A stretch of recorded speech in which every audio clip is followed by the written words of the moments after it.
Back in 1988, we got one of the best horror comedies of all time, as the mind of Tim Burton brought us Beetlejuice. 36 years later, we got a sequel. Finally, was it worth it to wait that long? As today, we're talking about 2024's Beetlejuice Beetlejuice. Let's go. Flip the switches to maximum amplification as Parker, Dan, and Angela prepare for their operation. With trivia and plot points scrawled across their walls, laughter and debate erupts as the movie's drama calls. The world may call them crazy, minds gone astray, but genius and passion and madness all dance the same way. Now the show begins to rise from its broadcast realm, and you can open your eyes as we dissect that film.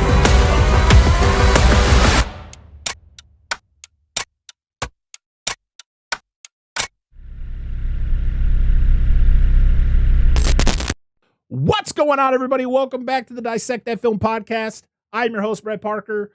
I don't know where my co-hosts are today. They're somewhere on a screen somewhere. But so I'm going to introduce our guest today from the Video Villa Entertainment Podcast. We have Logan back on the show. What's going on, Logan?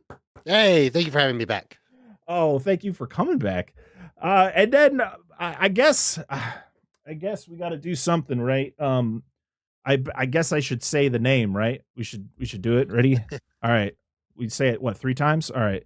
Beetlejuice, Beetlejuice, Beetlejuice. It's showtime. Oh my God, we have Beetlejuice here. Holy shit. Oh my God. Dan, hello. Hello. Whoa. No one knows what just happened. No one will ever know. No one will nobody. ever know. Oh God, Bury the tomes. Oh my goodness. It's been so long. What, almost 3 years ago, we sat down and we talked about the 1988 classic Beetlejuice. And Beetlejuice showed up for that episode as well. So I'm guessing this was a perfect time to come back and hang out with us again. Beetlejuice, what's going on? How you doing? I am tired. But you're dead. How does that even work? Dead ski. I guess you're just eternally tired. Extra. Yes, I am a perpetually. Oh God, this podcast is as off the rails as the movie we're about to talk about. As today we are talking about Beetlejuice Beetlejuice from 2024. I figured, why not bookend the month? We started it off with a 2024 movie, a sequel to this massive franchise. Now we're talking about another sequel that took 36 years to come out. Did we all see this in the theater? I'm pushing. Yeah, I saw it in the theater. Yeah. Yep. All right. Wow. I think this might be the first time in a very long time that we all saw the movie in question in the theater.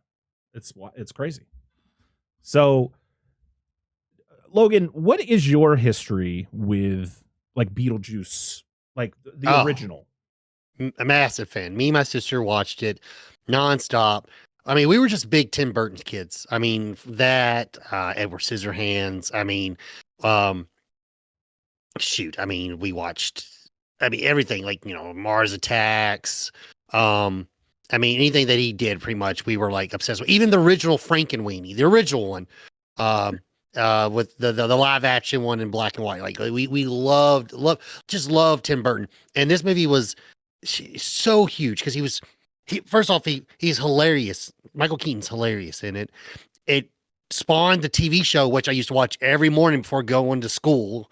When I went to Universal Studios for the first time, it was the craziest thing I ever seen. We saw the Ghostbusters trap Beetlejuice in a trap. It was the coolest thing I've ever seen. I don't know if that was like a thing that they did all the time, but it was so cool because he would come out, he was dancing on top of the Ecto-1 and stuff like that. It was the coolest thing ever, man. I'm telling you, like, I've always loved Beetlejuice. It's lightning in a bottle, man, and it's something that, like, we got something we didn't know what we got, but for some reason we were just in love with it. Yeah, it's a timeless classic. Like what that movie was able to spawn. The fact that you're Oh talking yeah, about the TV show, like it's crazy that like no one talks about that show. No one talked about it until the sequel was like becoming a thing, and we were getting all these trailers and like Beetlejuice is back, and it's like, hey, remember the show? And you're like, yeah. And I actually, it was they threw it on Tubi, and I was like, you know what, I'm just gonna throw it on in the background. But it's a kid appropriate show. It doesn't have all the sex jokes like the movie did. yeah, And it had a plot that just made no sense because clearly Beetlejuice is now best friends with Lydia, exactly. and they're Yeah. off to doing their shenanigans, and it was just a good time. It just felt like a different universe, but it was still those characters that we loved from the original movie. But yeah, we talked about it, I feel, briefly in our Beetlejuice episode, the fact that they wanted to make a sequel pretty quickly after the original. They just could not get anything solid to put out there. Like there was the whole Beetlejuice Goes Hawaii and just all these wacky, sequel ideas, which I think the Beetlejuice Goes Hawaii was like the one that was like the one that almost made the finish line. Yeah, And then it just kind of sat dormant, and everybody was off doing their own thing. Tim Burton was making timeless classics through the early 90s up until almost the 2000s. Sleepy Hollow 99, Big Fish I think was like 2001, which great was movie. kind of where Tim Burton starts to falter. Yeah, I'm not gonna lie. In my personal opinion, that's his last good movie. Was Yeah. Big Fish. Personally, that's my personal opinion. No, I think I don't even think it's just your opinion. I think that's a lot of people's opinion, is the fact that Big Fish was like the last like good Tim Burton movie, because if Tim Burton had an aesthetic, right? Mm-hmm. And I think he was trying to like his aesthetic. He just kind of was going away from it, and Yeah, I I agree. think that was his biggest issue, was trying to do more mainstream stuff. Like I love Sweeney Todd. I think that's a Tim Burton movie that's not talked about enough, because I don't know, because it's a musical, because of Johnny Depp. I don't know what the reasoning is behind that, but I love Sweeney Todd. And That's still a Tim Burton movie though. Like, Yes. that is his Yes. that has his aesthetic. The thing is, after those, like, yes, and I think that came after Big Fish. So you're right there. yeah, So was that like was probably his 06, last 07 good or movie. something like that. Yeah, Yeah, that was probably his last good movie. But I it's almost like that you can see as technology progresses, his movies get shittier and shittier. yeah, And because he's embracing the techology, and he's And it not looks doing- awful because it's not his style. Yeah. Or he's just adapting things that are like, he did was it Miss Peregrine's School for Extraordinary Children, or what? I can't remember the Yeah. exact title of that, but that wasn't terrible, but it was like, oh yeah, Tim Burton's name is attached to it, and it didn't feel like a Tim Burton movie. Like when I see when I see Edward Scissorhands, when I see Beetlejuice, even when you see Pee-wee's Big Adventure, which was his very first movie, it felt like Tim Burton. Like it was his aesthetic. And I know Dan's not a fan of Tim Burton, so like he's listening to us and looking at us with glossy eyes, like I don't give a shit about anything. Here. It's important to people. You got to No, talk I know, about but it. I just Yeah, I that's just fair. love glancing over at you every so often and just seeing you die a little inside as I continue to talk about Tim Burton. No, I'm not dying. I'm just Hey, kinda he likes talking to Sweeney Todd. myself. I do Sweeney like Todd Sweeney Todd. it's a great. There's- Wow, wait, you like a musical, Dan? All right, we're It's covering one on of- the show. Covering on the Yeah. show. It's See? one of the few musicals that I enjoy, and I've Oh. mentioned it before multiple times in the past. It's one of the few Burton movies I enjoy. What did you watch? What did we watch the other day? And you said you liked it, and it was weird because it was a musical. No, that's not what I said. It was this movie. We were talking about this movie, and we'll Were talk we- about it on were here. we talking Oh, about yes. this? movie? We were talking about this movie. We have a lot to talk about with this movie. So, 2012, I think. Oh God, what I can't forget. I can't remember his name. It's like Seth Graham Smith. He did Abraham Lincoln Vampire Hunter. He wrote the book. He wrote a few books. He was also a writer. He actually wrote like the closest script that we got to what we actually got with Beetlejuice. And they got Michael Keaton has literally been on board since day one to come back and play Beetlejuice. It's like one of his favorite characters he's ever played. And then slowly but surely, as the years would go by, other cast members were like waiting in the wings to get that call that Beetlejuice was coming back. Like Winona Ryder literally had a clause in her Stranger Things contract that was like when a Beetlejuice sequel was going to be made, she had to be there. Like she was going to be involved. So they would have to move their filming of Stranger Things around to accommodate her doing Beetlejuice Beetlejuice. So like these cast members, like the returning cast members, Catherine O'Hara. I think they had an idea of bringing back that guy. But unfortunately, it's unfortunate because the dude's a scumbag. So he didn't come back. But they had all these pieces, put in place to make to bring Tim Burton back to form. But it's really the question, and we're going to answer today. The biggest question, and I know we're all going to have different opinions on it, is was it worth it? Was it worth the 36-year wait to get a sequel, and did they get it right? And I'm not going to show my hand quite yet, but I feel by the end of this, you guys are pretty early into this plot breakdown. You're probably going to figure out where I stand on either side. So, Beetlejuice, of course, was directed by Tim Burton. The screenplay was done by Alfred Goh and Miles Miller.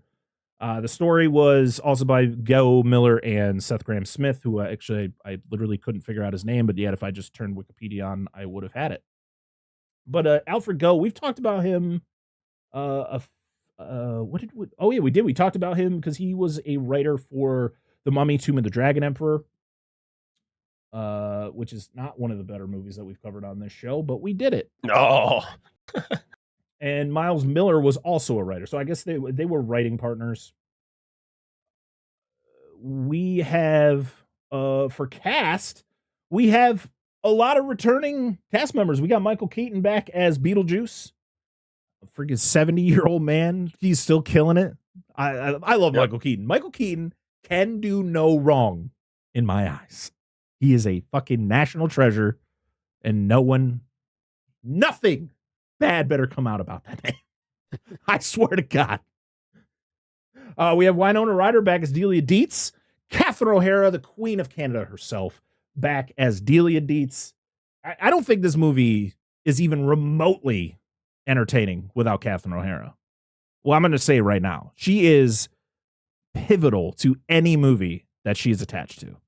She is so funny. Yeah, her character is pretty great in this movie. Oh, God. She's just, she's picking it up right where she left off with this character. And also it's better too, to be honest. Like I like how the character has morphed. Yes. You know what I mean? Because now she's been with Lydia for a much longer time, and so that relationship has been actually grown. And they actually have a relationship versus the first one was like they were just getting to know each other. Right. She's morphed in a good way, and then we'll talk about a character who morphed in a bad way. Yeah. Jenna Ortega, of course, as Astrid Dietz. She pretty much got this role because of Wednesday. She worked with Tim Burton on Wednesday, and he was like, "Hey, Beetlejuice, you're going to be involved." And she's like, "Okay." And there she is. Justin Theroux as Rory. Yep, that's it. Willem Dafoe as Wolf Jackson. Monica Bellucci as Dolores Lefebvre. Arthur Conti as Jeremy Fraser. Bern Gorman as Father Damien. Have we talked about him? No. We've mentioned him, but he was on what I remember him from. I mean, he's been in so many movies over the last few years, but Pacific Rim, I think, was the first one I remember seeing him in. Yeah. We did talk about him. He was in Dark Knight Rises. Oh yeah, that was a while ago. Yep. Yes, I forgot he was in that, to be honest. Yep. You think you have power? You think this gives you power? That's a pretty cold scene. When he talks to Bane. Oh yeah, that's a pretty good scene. Yeah, I gotta whip out that Bane voice. Santiago Cabrera as Richard. Nick Kellington as Bob. Oh, fucking love Bob. Amy Natal as Jane Butterfield Jr. I didn't know that's how that worked. Paul Warren as Tom. Oh, I think it's one of the Shrunken Head employees. I believe so, yes. No, there's so many. And then we have Mark Henahan and Charlie Hopkinson, who does the physical, and one does the voice for a character we'll talk about more as we get into the movie. And then, you know what? The last one that's on this list, I'm not even going to say it until we talk about him. So, yeah. It was released August 28th, 2024 in Venice, and then September 6th, 2024 in the United States. It had a runtime of 104 minutes. It had a budget between $99 and $100 million, and it made $451.9 million at the box office. So, I said it did pretty well. It did, I mean, for the budget, which the original Beetlejuice only had a $15 million budget, so this had like 4 times the budget of the original, and yeah, we'll talk more about that, how I feel about it. A lot of awesome effects done in this movie. Of course, we have the mixture of practical effects. Angus Bickerton was the visual effects supervisor. He works for Frame Store. Then we have Neil Scanlon, who is a master of practical effects. He did a lot of the creature effects and the animatronics and the prosthetics. Yeah, and that's, I mean, ultimately, we'll talk more about like some behind the scenes if we have to as we go along. Oh, lastly, cinematography was done by Harris Zambarlocas. Looking at his IMDb, he did Thor, the original Thor, and that's all I recognize here. Oh, he did the Meg 2. Oh boy. Oh boy. All The right. Trench or whatever it's called. Yeah. The waste of time. That's what I should say. And then, of course, you got to have Danny Elfman back to do the score. And I mean, the score is great. He does it again. He takes what he already did in Beetlejuice and just kind of puts it on another level. I mean, that original soundtrack, that original score for Beetlejuice is fantastic, but I think he took some of those tracks that he had already done and kind of tweaked them and made them just as good, in my opinion. All right. Well, I think it's time to hop into the plot of Beetlejuice Beetlejuice. Are we all ready? I'm ready. All right. Let's do Yes. it. It is time to dissect Dissect that Boom. film. So the movie opens. I thought I was watching Deadpool for a second because we got some Whitney playing, like faintly in the Right. background. You hear Whitney Houston.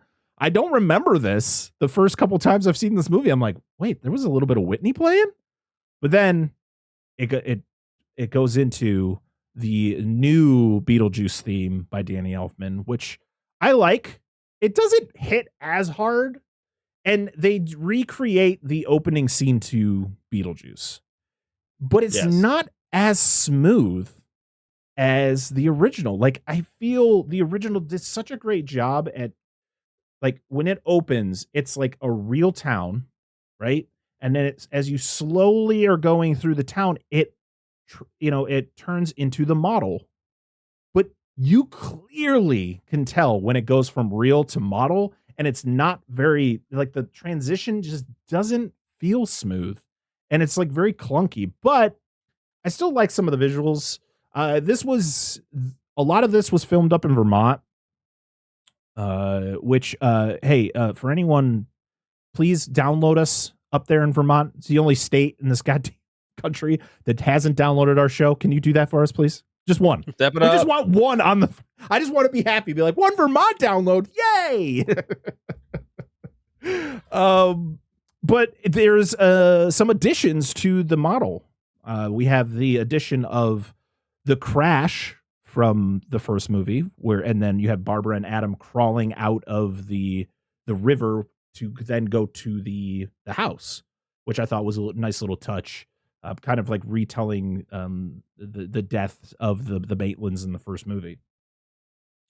And then we get the title card. I like the title card. I feel like we never really talk about title cards on the show, but I do like the title card where it says Beetlejuice and then it kind of splits to the two Beetlejuice, and then I do like the AD 2024 on the bottom. Yes. Which is that was part of all the promotional stuff. So, well, that's the crazy thing about this movie, though, too, is like, I mean, I don't know if you remember, like back, like there was so many fake stuff online back in like 2020 that it was coming out, And everyone's like, it's not coming out. These are fake trailers. This isn't real. This poster does not exist. It was built in Photoshop. And then like literally a year later, it's like, it's coming out. It was like, all right, I'm not believing this shit. And then it actually came out. I was like, okay, I guess. I don't know. That was just something funny because I just remember the rumors being around for so long during the pandemic. And I was like, it's not fucking coming out, you guys. It's all bullshit. It's all fake clickbait stuff. And then it actually came out. Listen, I feel you because I've gotten into arguments with people about like, hey, did you hear that this movie's coming out? I'm like, no, it's not. I literally follow all the movie, things on all the social medias. I follow, like, I do all this thing. I run a movie podcast. So like, I'm pretty on top of like what's coming out. There's no way that's coming out. And they'll be like, well, I saw it on Facebook. I'm like, well, there's your first problem. You saw it on Facebook. And was it just some random person? Probably. Or some fake site? Probably. So, all right. So we transfer from the model from the little Maitlands all the way up to the house, to the ghost house, as it would be called throughout this movie. And it goes right into the window where we meet Lydia. And she is now the host of this paranormal show, just like any other paranormal show where she goes into houses and crazy things are happening. But like this time it actually shows you stuff. And funny enough, the last time Logan was on the show, we talked about a movie about that where was a guy like investigating ghost situations where we talked about the Frighteners. So it's pretty funny that you're back here talking about another ghost movie. But yeah, I like this scene. Yeah. Yeah, I like that this is where Lydia's at because it kind of makes sense for, where we saw her at the end of the first one. She kind of embraces her gifts. But being so far ahead in life, like she is a middle-aged woman now, and how long has she been doing this for? And it's kind of, you could tell it's getting to her. Also, can we just talk about why is she still rocking this haircut? What's up with this? Like, this was one of the things I remember seeing in the trailer going, what? Why is she still like, there's no way anyone's telling her this is still cool. Yeah, I agree. It makes sense. Like, goths do grow up and they alter their style and still can be you can be adult goth. I mean, like 100%. Like, but like, it is funny that she's still rocking that, like, almost Robert Smith Cure, not like Bauhaus goth look. It's terrible. It's absolutely terrible. So her problem is that she's like in the middle of doing her show and she sees Beetlejuice in the crowd. And so she freaks out. She goes to the bathroom. I do like when she goes into the bathroom, she sees the woman at the sink and you figure out it's a ghost because she's got like a sword in her head and you find out it was like a magician's assistant that got killed in the building. And we meet her awful whatever he is. At the moment, you just think it's her manager. And then you find out that it's her boyfriend. His name is Rory, played by Justin Theroux. Fun fact, this movie had both of Jennifer Aniston's ex-husbands involved in this because she was... Brad Pitt's in it, isn't he? He's not in. He was actually supposed to be in it in a cameo. I saw things in the credits, but I'm like, what? Where was he? Was he one of the zombie like cops or something? So his production company, Plan B, was the one that picked it up to actually move it forward. So his name. So of course he's an executive producer on the movie. He was supposed to make a cameo. I don't think they stated what he was going to do, but I guess he was filming something else at the time and couldn't, get there to do the cameo. So, but the funny thing is he's still involved in the movie. And then Justin Theroux is Jennifer Aniston's recent ex-husband. So yeah, I found that hilarious when I was watching in the theater. I was like, oh shit, no way. I remember him from Charlie's Angels Full Throttle, where he has that notorious, I don't know if it's Irish or Scottish accent. And he's walking around 90% of the movie with his shirt off and those like punk plaided pants. He's chasing down Drew Barrymore. He's like, I'm going to kill you, darling. I'm going to kill you. It's awful. I remember him from American Psycho. He was one of the sleazy businessmen who was with Patrick. Yeah.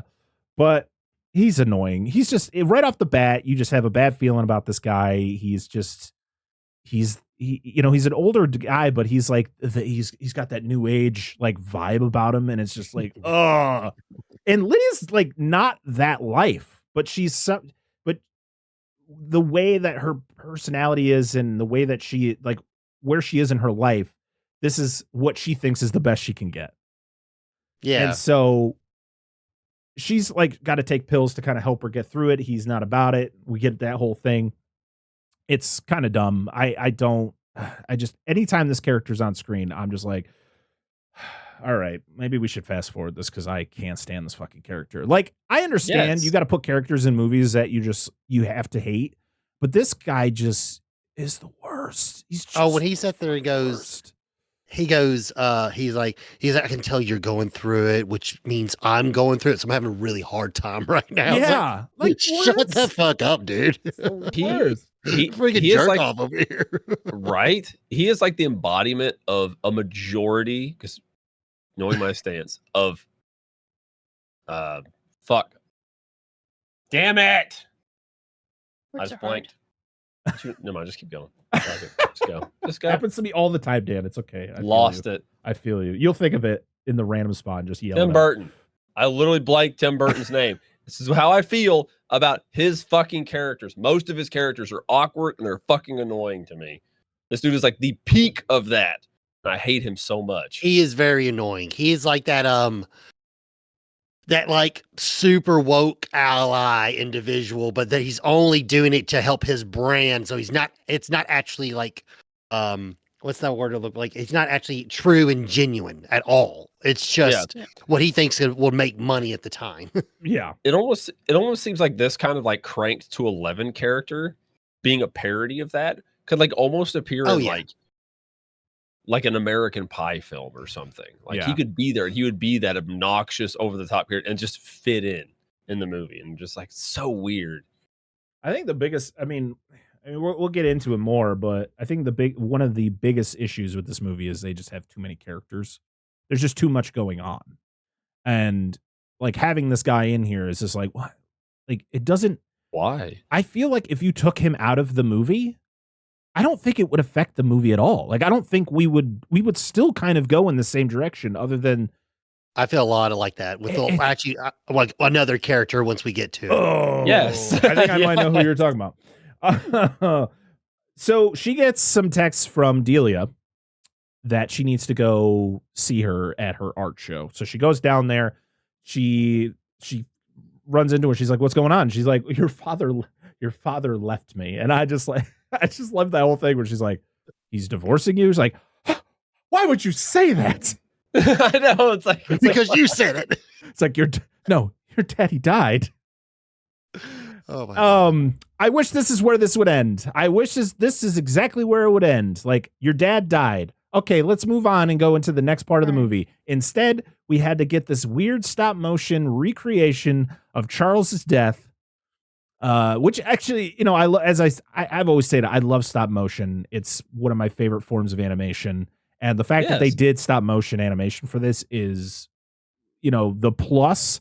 But the fact that we had to get this whole thing with Charles, like a character who should not have been heavily involved in this movie, even though he is heavily involved in this movie for some weird reason. So yeah, he was in a plane crash. He was doing some bird sightseeing, or he was bird watching, and then the plane crashes. He survives, but then he gets attacked by a shark, and so he's dead. I love Catherine O'Hare's character during this. Oh no, he died in a plane crash. That was his worst fear, except he survived. What did he do? Drown? Almost. Survive. I love though that she says survivors say, and I was like, good, because survivors. How the hell would you have known what happened? Right. At least they cover that. But I do like the French artist who's like getting all pissed off. And of course he doesn't speak English. So he's like getting all pissed at Delia, and then he walks out and then falls down the manhole. I just love the dudes who are working like, did you just see that? Just like put the manhole cover back on. That's what I hope. That's what I wish they did. They didn't do that, but I really wish the guys were just like, nobody wants to deal with that paperwork. Nothing. I mean, they're eventually going to find him at the bottom of that manhole. But wait, where does this scene take place? I'm New York I City. think New York, isn't it? Yeah. I was thinking New York just because it was a big art show or whatever. It just seemed like that. And that's It's where a shame we couldn't make a. Oh, good. Oh no, I was saying that's where Delia's show was. So. Okay, it's a shame we couldn't make a connection to alligator. I was going to say the alligator is going to eat him, but go ahead. Oh, imagine that. So we then see the Frenchman in our that iconic hallway, and who do we see as the janitor? With a good old Danny DeVito. I was like, when I saw this in the theater, I was like, hell yeah. Like, he's not in this for very long, but when he's there, he's hilarious. He's blue. He's like drooling. He's very penguin-like because, that was the thing with the penguin. And so he goes into the janitor's closet and he starts drinking like some knockoff Drano. And you find that's kind of like your, it's like the calling card of like, oh yeah, that's probably how he died, right? Like he probably took his own life, drinking that. That's why, because this is technically like purgatory, right? Before this is like the way, like purgatory before they send you. We found out, in this movie. Because that's the thing is like, in the first movie, it seemed like almost the beyond was you being a ghost. Like it almost seemed like that was the norm, that people will become ghosts and you live in your house. Until I guess it was made more clear. It'd been a long time since I've seen the original before rewatching this one, whatever. So I guess maybe the cigarette lady was a little bit more clear in it. But that most of the time, like when I perceived it as a child, I just thought like, oh no, that's what happens when you die. You just get to stay in your house for the rest of your life. Kind of like the American Horror Story theme. You know what I mean? Yeah.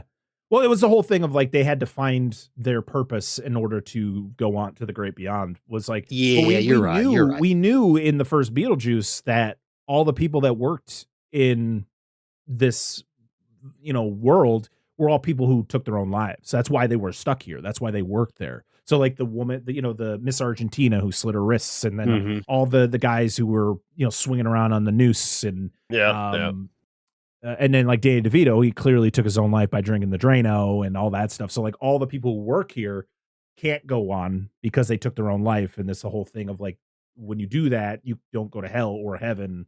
So you're like sitting there in the middle. Which kind of sucks because Tim Burton fucks that up with their dad.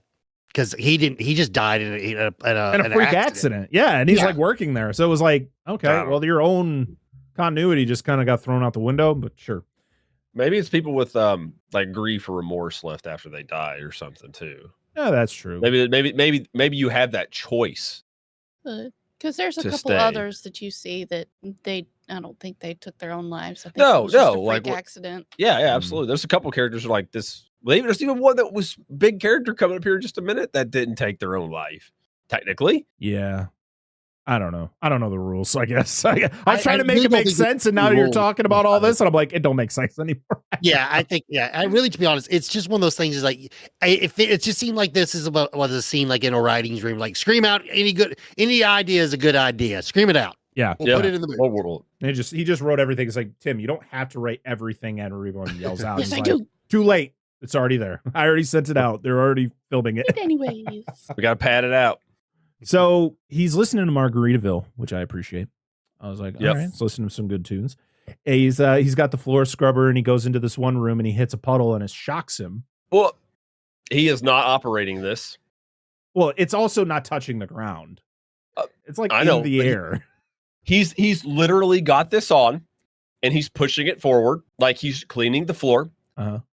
They don't do this. This is an orbital machine. They rotate back and forth. I use this equipment occasionally. I know what it does. So you're supposed to oscillate it back and forth and make you go forward. You do not just push it forward. It's not rotating or anything. Isn't it like a floor buffer? Isn't that what it is? Buffer. Yeah. Yes. Yeah, because there's an episode of Friends where Monica tries to like redo her apartment, and then she gets like twisted up in it because she just spins around in a circle. If you do not operate, the first time I ever used a floor buffer or orbital, they do not, because I'm used to using a different, they look similar. People think they're floor buffers, not the same thing. I can go forward. These machines don't. If you are not careful, I've slammed them into walls. Like the first time I've used them, just boom, as hard as you can. Again, just something I noticed, part of my profession. I'm not going to drink Drano. So everybody chill the fuck out. Please don't. If you need to talk, I'm here. But yeah, he hits this puddle in the middle of the floor and it shocks him, and then it sends like these electric shocks all through the room, and it hits these boxes that then tip over, and then it's a body that starts putting itself back together with, is it the Bee Gees?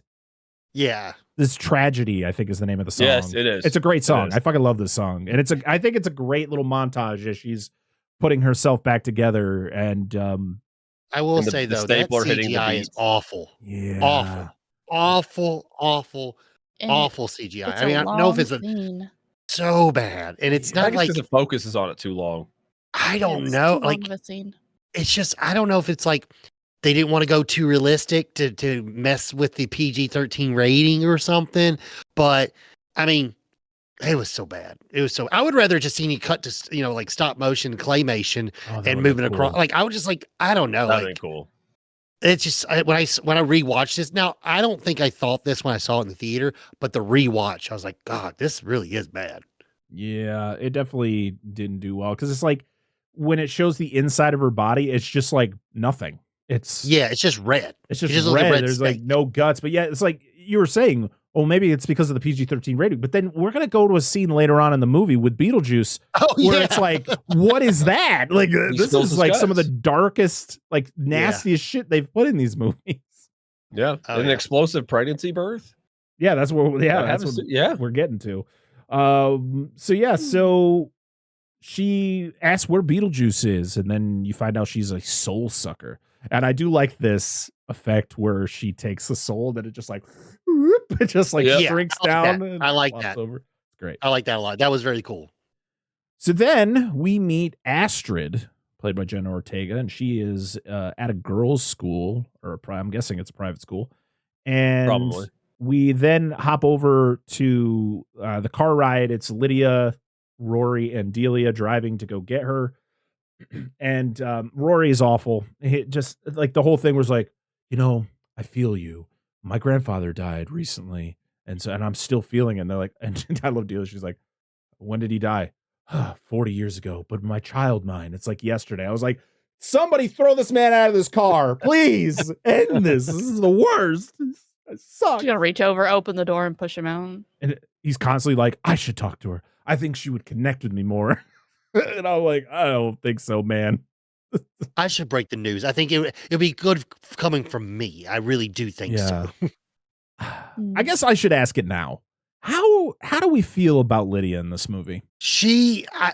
With everything that you said earlier about Winona Ryder making it in her contract that, I've got to do Beetlejuice. I'm sorry, she is phoning it in this movie. 100%. Phoning it in. Like, no offense, but Winona Ryder, like, she has a lot of very good movies underneath her. Girl Interrupted was probably one of her best movies. She can act. She can act very well, but she is just, she's just doing really, I don't know what it is. I don't know what acting choice she chose, but I don't know. She just didn't feel like Lydia. She just felt like a completely different character. 100%. And I understand people can change. Like it's been 36 years, right? Like it's been a long time. People can change, but I feel like she's not even remotely close to Lydia. Like, I feel like they made Jenna Ortega more like Lydia, and I get it because Lydia. It's like, it's her daughter, so that's why she would be that way. But I don't know, man. I feel like she's just being, her character in Stranger Things, just dressed up as Lydia. Like it wasn't like I love Winona Ryder. She's fucking great. But she's just so blah in this movie, and it just sucks. And it sucks when they put her blahness with this annoying ass character in Rory, and it's just like, ugh, the worst. She doesn't stand up for herself.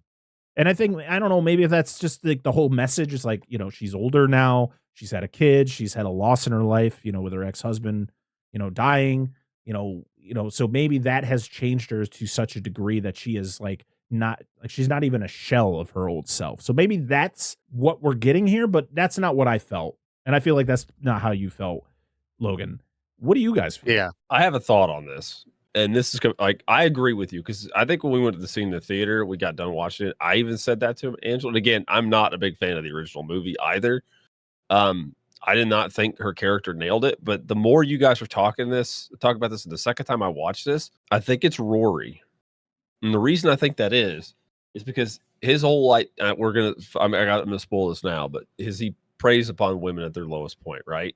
In bad spots and stuff.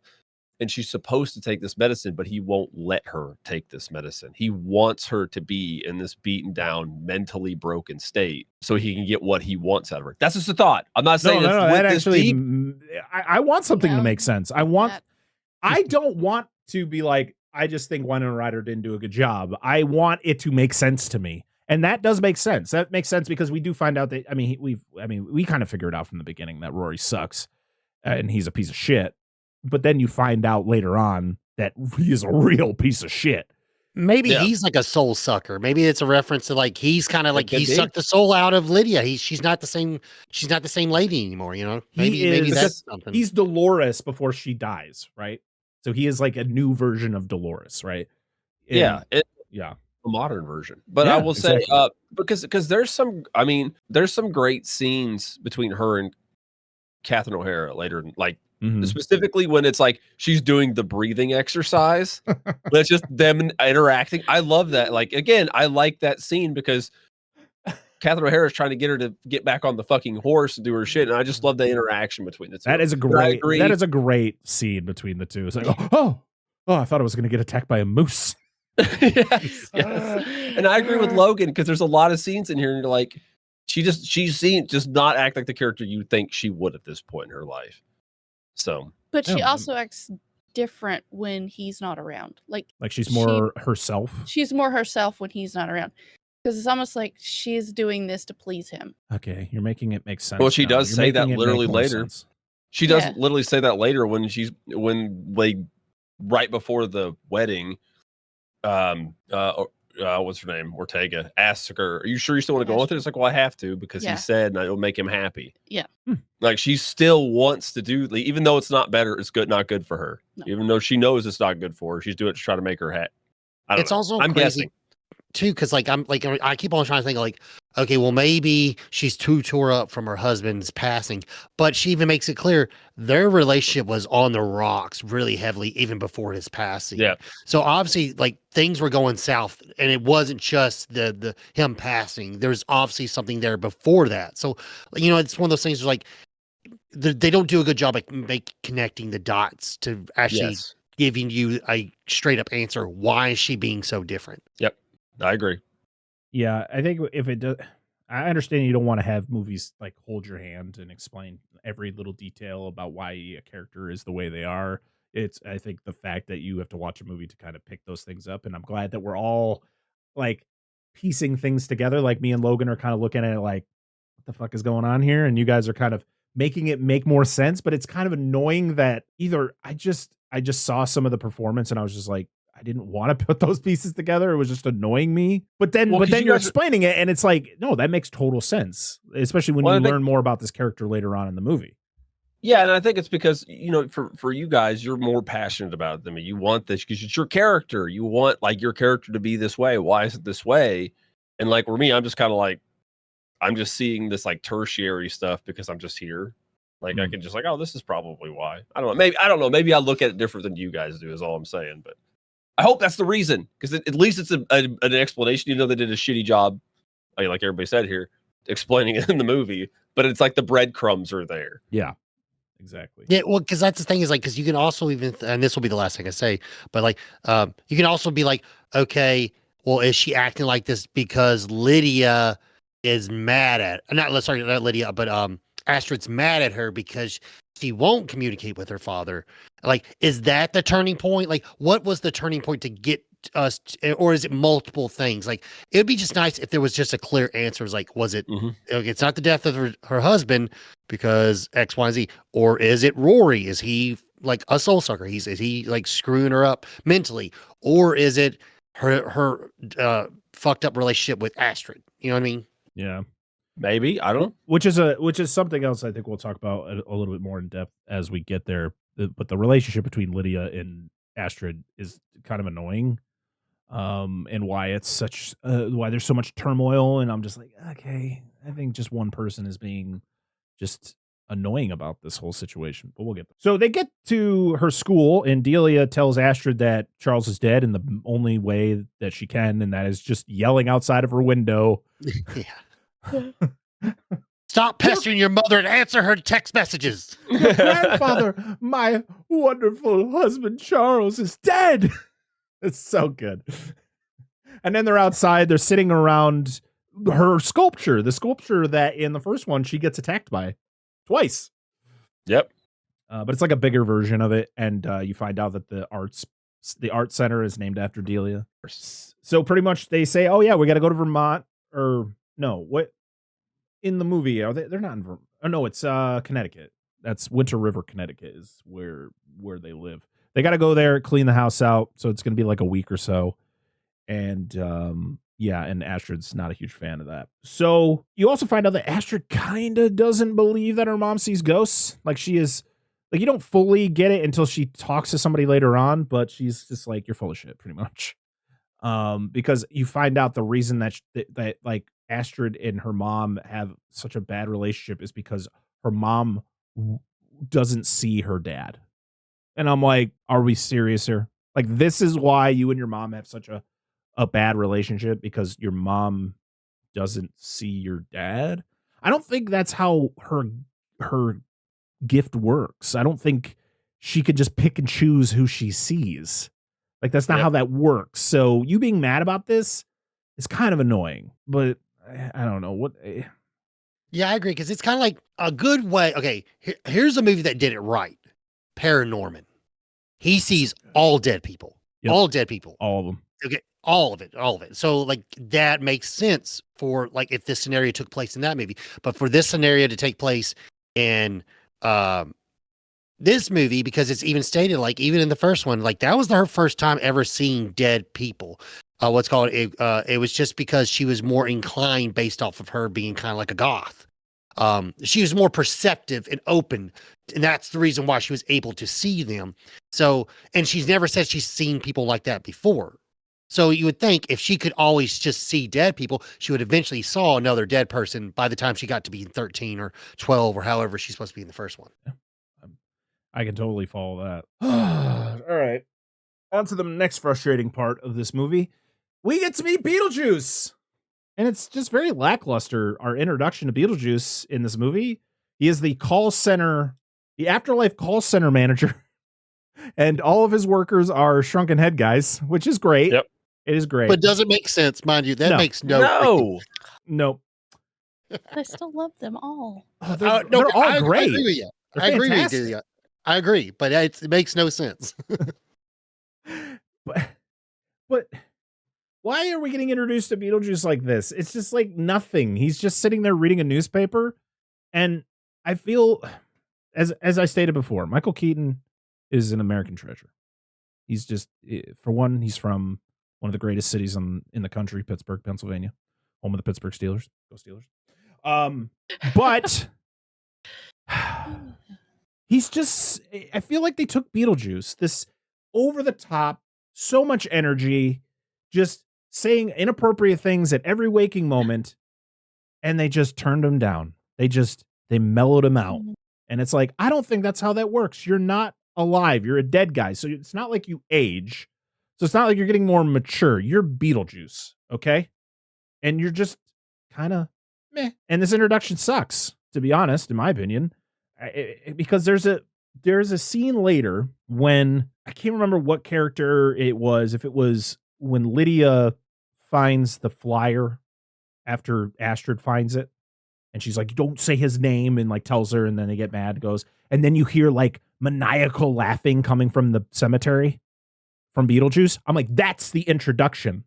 That's where I want the introduction. I want we know Beetlejuice isn't like scary, but you want to kind of have like some sort of like, holy shit, like what's Beetlejuice going to do this time? But instead it's like, nope, he works at the call center, guys. He runs it. He's just a dude. He's just hanging out, reading a newspaper, and following the job rules. Yeah. Don't want to get in trouble.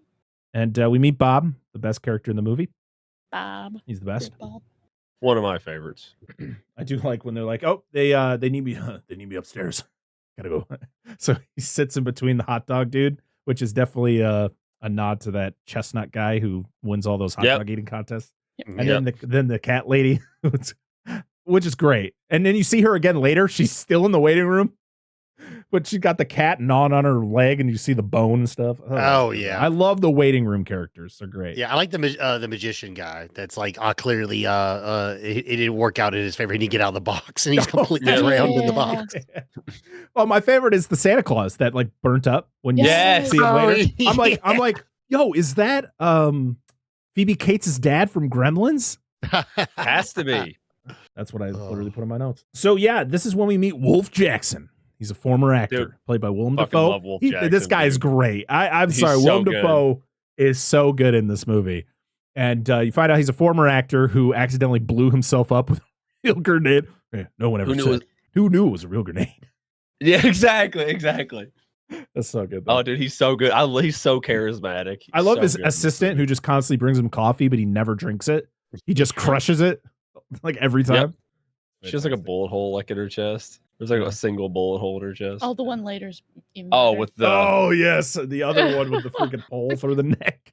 Like, how do you turn your head? It's fantastic. You hit everything. But was she like a judge or something for like a javelin throw? I'm guessing. I would. She's always holding the clipboard. Like yeah. But Beetlejuice gets called in because of Dolores. He finds out that like Dolores left a message for him, and I love how he calls him Mr. Juice.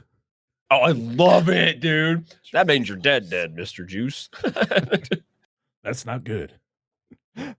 I do love the fact though when the name Beetlejuice is written or seen in this movie, it's never what the title is. It's Beetlejuice. Yep. That's how it's always written. And I wonder if that's I wonder if that's like on purpose. His name is spelled incorrectly to prevent people from reading it and saying it the right way. You know what I mean? Yeah, it could be. So it increases the less likelihood of some people saying his name. Oh, Beetlejuice, and it never works. Yeah. But like because it's Beetlejuice, but it's like I used to know a girl named Haley, but her name was Hallie, but it was spelled Haley. It was not the way you spell Hallie, but her name was Hallie. Why do you do this? Why do you mess with my brain? And then they get mad at you when you say their name wrong. You're like, it's what it's written here. I'm sorry. Yeah, that's what do you want me to do?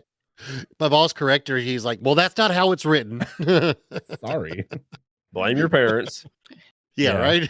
So yeah, you find out that Dolores is a soul sucker, which you get the idea when you see her earlier. We're back. We're at Charles's funeral. We're still dealing with Charles shit. One of my biggest complaints about this movie is too much Charles shit.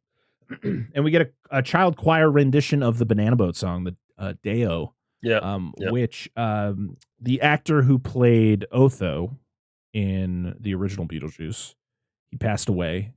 It's been a while, but one of his requests was that this song was played at his funeral because it was like one of his it was one of the highlights of his career was doing that scene in Beetlejuice. And the fact that I can't remember his name is gonna upset me, but I'm sorry. So why did they make his gravestone a shark fin? Yeah, I didn't understand that. So weird. Why? Another thing with that bugged me a little bit was I thought they have the Banana Boat song, but like, wasn't it Adam's favorite song? It didn't make sense. Why? Is it because that they lip sync to it? Because it was clear, like in the first movie, that Adam was like, "Oh, this is my favorite song." When he's putting the model together, and Gina Davis comes in, Barbara, whatever, but like for this to show up again, I was like, are you just pulling it because it was a big thing from the first one? It doesn't really make any sense. It doesn't have the sentimental value to incorporate with this character besides just them lip singing and circling around the table. You know what I mean? Yep. Yeah. Yep. Glenn Shaddix was the actor. I just looked it up. I had to. I was good. Yeah. It was going to annoy me. That's why I have to put names of actors in my notes or I sound like an idiot. Astrid is mad because Lydia can't see her father's ghost. Oh, wah. It's annoying. It's just an annoying thing to be mad about. Then we get more Charles shit. guys, we're following Charles through the afterlife. And of course, because they didn't want to use his likeness, of course, he got bit by a shark. So he's got a big chunk. His head is missing, but somehow he can still talk through the little freaking his throat, his esophagus there. Hole. Yeah, it's Technicality. He goes into a laundromat. I don't Dry get cleaner. Dry that. cleaner. Why is this? Yeah, okay. It's still like, why?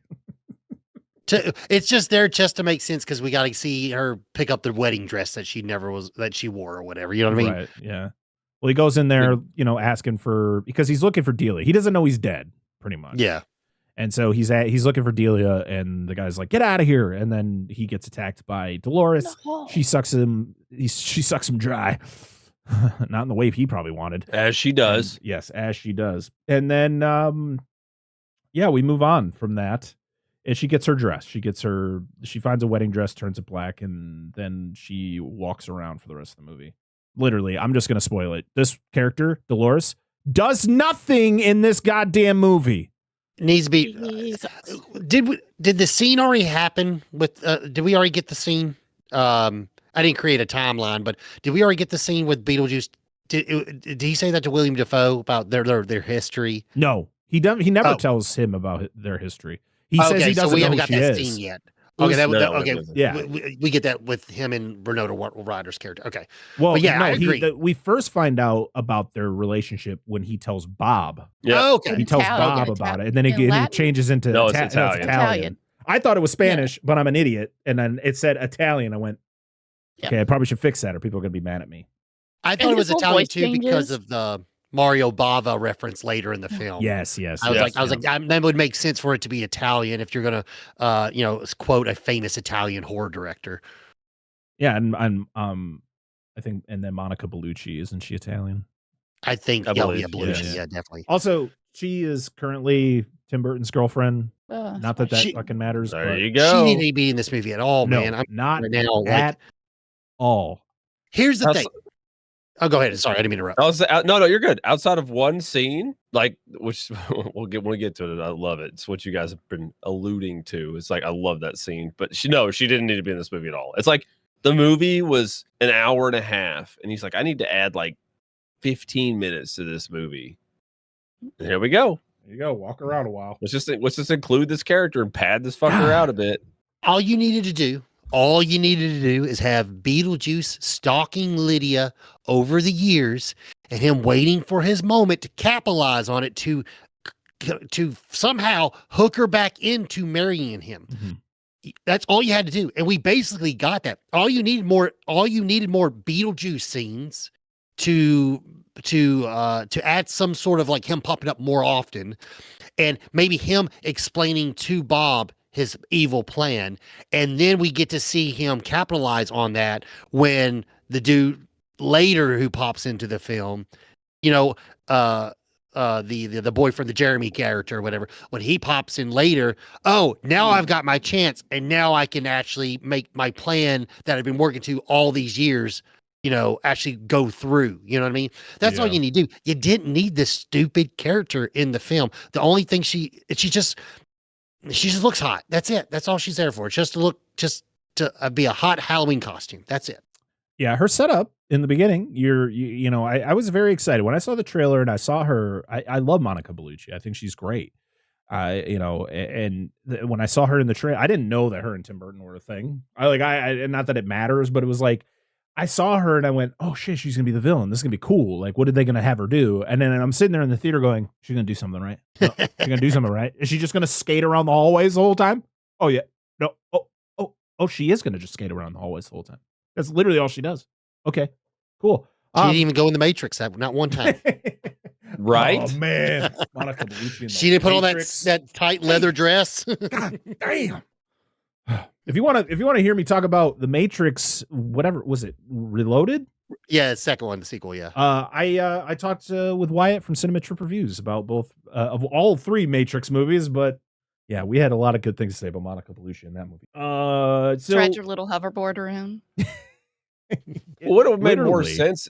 Would it have made more sense? Because obviously Beetlejuice wants Lydia. What if they just had Dolores find out about Lydia and have her antagonize her and Beetlejuice, while Beetlejuice is trying to get with us, so Beetlejuice would have to do something about it. Then we wouldn't even have to have the character later, and it would have made her far more relevant to the plot.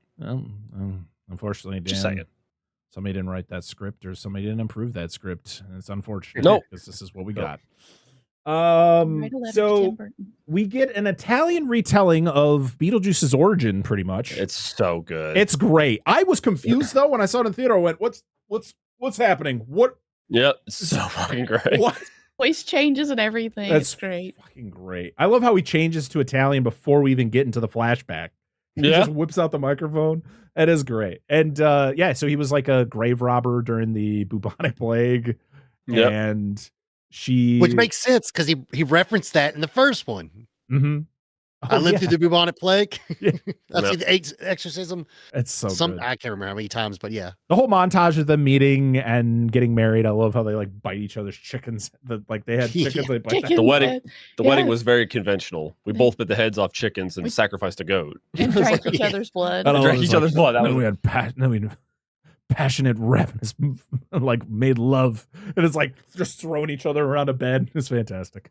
My favorite line from this whole scene was, I believe I'm into some freaky shit, but even I have my limits.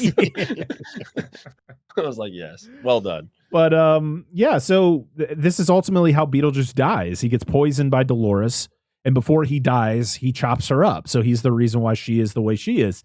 It's a great little origin. Like I never knew I needed to know the origin of Beetlejuice, but this was a perfect way of doing it.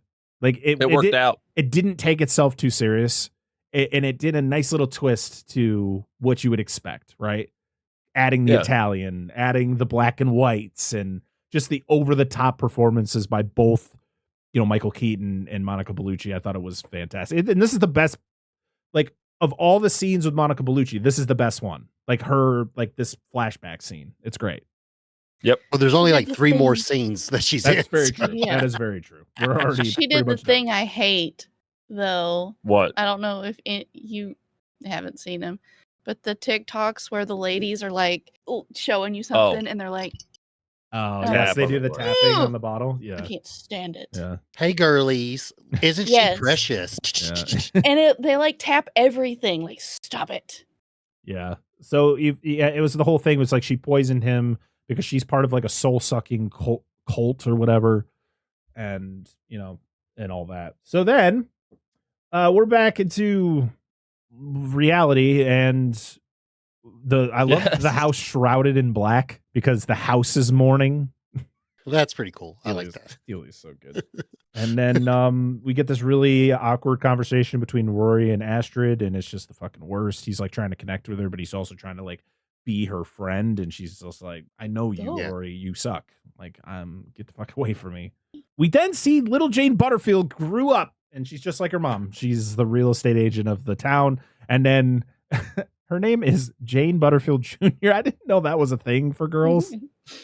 And her daughter is Jane Butterfield III, by the way. Yep. Keep it alive. Hey, guys can do it. Why can't the ladies? I just didn't know that was a thing. Like, I don't know if I had ever. I think it's more of like a joke. Because I really don't think I've ever met a junior that's a female. Yeah. So Rory proposes to Lydia at the wake, and I just love Delia's reaction to everything that's happening. She's like, at Charles's wake? And then she says, and then Lydia finally agrees to it. She's like, oh, God. And then you have Bern Gorman there. He plays the priest, and he's always mumbling a bunch of crap about like religious jargon. Yeah. And then he's like, well, as long as it's between 4 p.m. and 8 p.m. Yep. Astrid's pissed off. She goes and cycles away. We get to see Miss Shannon's school for girls. That was the school that Lydia ends up going to at the end of the first movie. Astrid's going through the town. We do get to see the Maitland's hardware, but it's not Maitland's hardware anymore. But you get to see the spot that it once was. She crashes through a fence and smokes a tree. Like, yeah, she didn't just run into this tree. Her face full on like face plants that tree, going pretty fast. She would have been, she would have been knocked the fuck out. Like, and to be honest, do you think this is what caused her to see Jeremy? Maybe. it could have been. Oh, I didn't think about that. Spoiler alert, everybody. I'm just gonna say right now, Jeremy, this guy we meet, he dead. Okay. Yep. And I liked him until then. Broke his neck, sucking too many dicks. I will say, what can I say? He's a user. One thing I don't like about a rewatch of this film is that character arc and that story. Once you know the twist, it really cuts down the rewatchability for those scenes, because I had no idea that. I mean, I knew it was coming, but I didn't know the twist was coming on how he died. So this is my theory on the reason why the twist happens. So we're going to go all over the place. You know what? Fuck it. We're going to go a little bit off script here with this plot breakdown, which is something I usually don't like doing, but I want to do it. So we find out that Jeremy, who is dead, he's a ghost. And the whole thing is that Astrid didn't believe that her mom could see ghosts, but then she finds out that she can see ghosts. So now she believes her mom. But Jeremy only uses Astrid to get to the afterlife, steal her life, and become human again. And I feel the only reason that this plot line or this subplot was put in the movie was to get Astrid into the afterlife so she could see her dad. Because to be honest, I really wish that Jeremy was a good guy. I wish like everything happened and unfortunately he's dead. So Astrid and him could not be together. And then he just accepts like everything that happened, and then he moves on to the afterlife. The fact that they made him bad was so fucking dumb. It was so, like, again, and I'm gonna stress it. Too many fucking characters in this movie. Too many, and all you're doing is adding another one. Okay, hey, so we had a villain. We think our villain is Monica Bellucci, right? That's our villain. At least that's what we think. If we're sitting there for the first time, that's who we want. We're not expecting this random kid to later become more of a villain than the villain that we thought was going to be the villain. Yeah. Yep. This. Oh, go ahead. Because he waits for her to like him. Like him. Yeah, because they spend Halloween together, and he's all like, "Oh, maybe we should kiss." And then they kiss, and then she finds, and it's the Casper moment. This is a shout out to Casper. Bill Pullman just shows up. Ass. Yep. You used her. Yep. It's such a twist that I was like, I hate this so much. Like this whole Jeremy thing was in my opinion, the worst part of this movie. I didn't want it. I just didn't want it. And I have bitched about the fact that we don't see Monica Bellucci enough. We don't see Dolores enough. Like, she doesn't do anything, but yet let's introduce another subplot that just doesn't do anything other than it just gets a character to a certain spot. So then she can see her dad, and then her and her mom connect, and then yay, everybody's happy again. Right. Skip and hold hands and sing Kumbaya by the campfire. So Wolf Jackson, he's the best. I literally put in my notes, he's my favorite character. Him and Bob are like the two best characters. I do love the fact where he's just like, I don't know. This is why it was so hard to become a cop and shit. And I love his assistant comes and she's like, you're not a cop. You're an actor. And he's like, you know what? So I keep you around. You keep me real. I was like, God, that's so good. It's like the best line in the movie. Bullshit. I love it. Oh, man. Beetlejuice finds out that Charles is dead. And so this is where we should have been introduced to Beetlejuice. It should have been him opening up the newspaper, seeing Charles is dead. You don't see Beetlejuice. He looks at the picture of young Lydia, and then it zooms out to the cemetery where it shows his little gravestone there. And you hear the maniacal Beetlejuice laugh. And that's when we should have met Beetlejuice. Not any other times before. I understand you get the whole thing where he's got to be told that Dolores is free or whatever, but this would have been a perfect introduction to Beetlejuice. But there you go. Just trying to pull us in and just giving us. I really wish we would have got to see Adam and Barbara just a little bit. I guess know they tried really hard to, but I guess is that when Alec Baldwin was going through his trial? Is that when I feel like that's when they were filming this. Yeah, they probably, I think it was between that and then I think originally when it was like 2016, 2017 when they originally were talking about doing a sequel and they were going to do the de-aging and they just could not get it to make sense because of their ages. Like they're both like in their 60s now. So I don't understand that because you see these freaking these Harrison Ford in the these guys Indiana Jones. these guys uploading stuff on TikTok and Instagram where they have de-aged stuff on their own and they're not working for any major studio. Yeah. And it looks freaking better than, I'm going to use Romulus. It looks better than the shit we got in Romulus. We did get some shit in Romulus. I'm just saying, like, some of these people's independent lives, like video editing, is better than massive studios. So I don't understand, like, how. I mean, I get, like, it would have been nice if we could have gotten that. You could have done that. Because I do know, when Alec Baldwin was at Monster Mania last year, like, the admins had to get on the Instagram chat and basically was like, all right, everyone, what's called, be polite in the comments, because people were saying, like, pretty hurtful things online. But yeah, like, but him and Gina Davis were supposed to be together and do she ended up canceling, but Alec Baldwin still showed up.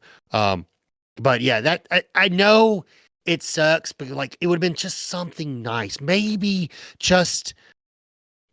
at the end or something in the film, just seeing them, like, a little shot of them, like, from the afterlife waving to Lydia, or just something, because they bring up that they were able to pass on and stuff. It would just been nice to, like, maybe see, like, they were looking after her all these years and stuff like that. That would have been just something nice. I mean, that's kind of like where you were at the end of the first movie, is that Adam and Barbara are more of, like, her parents than her own parents.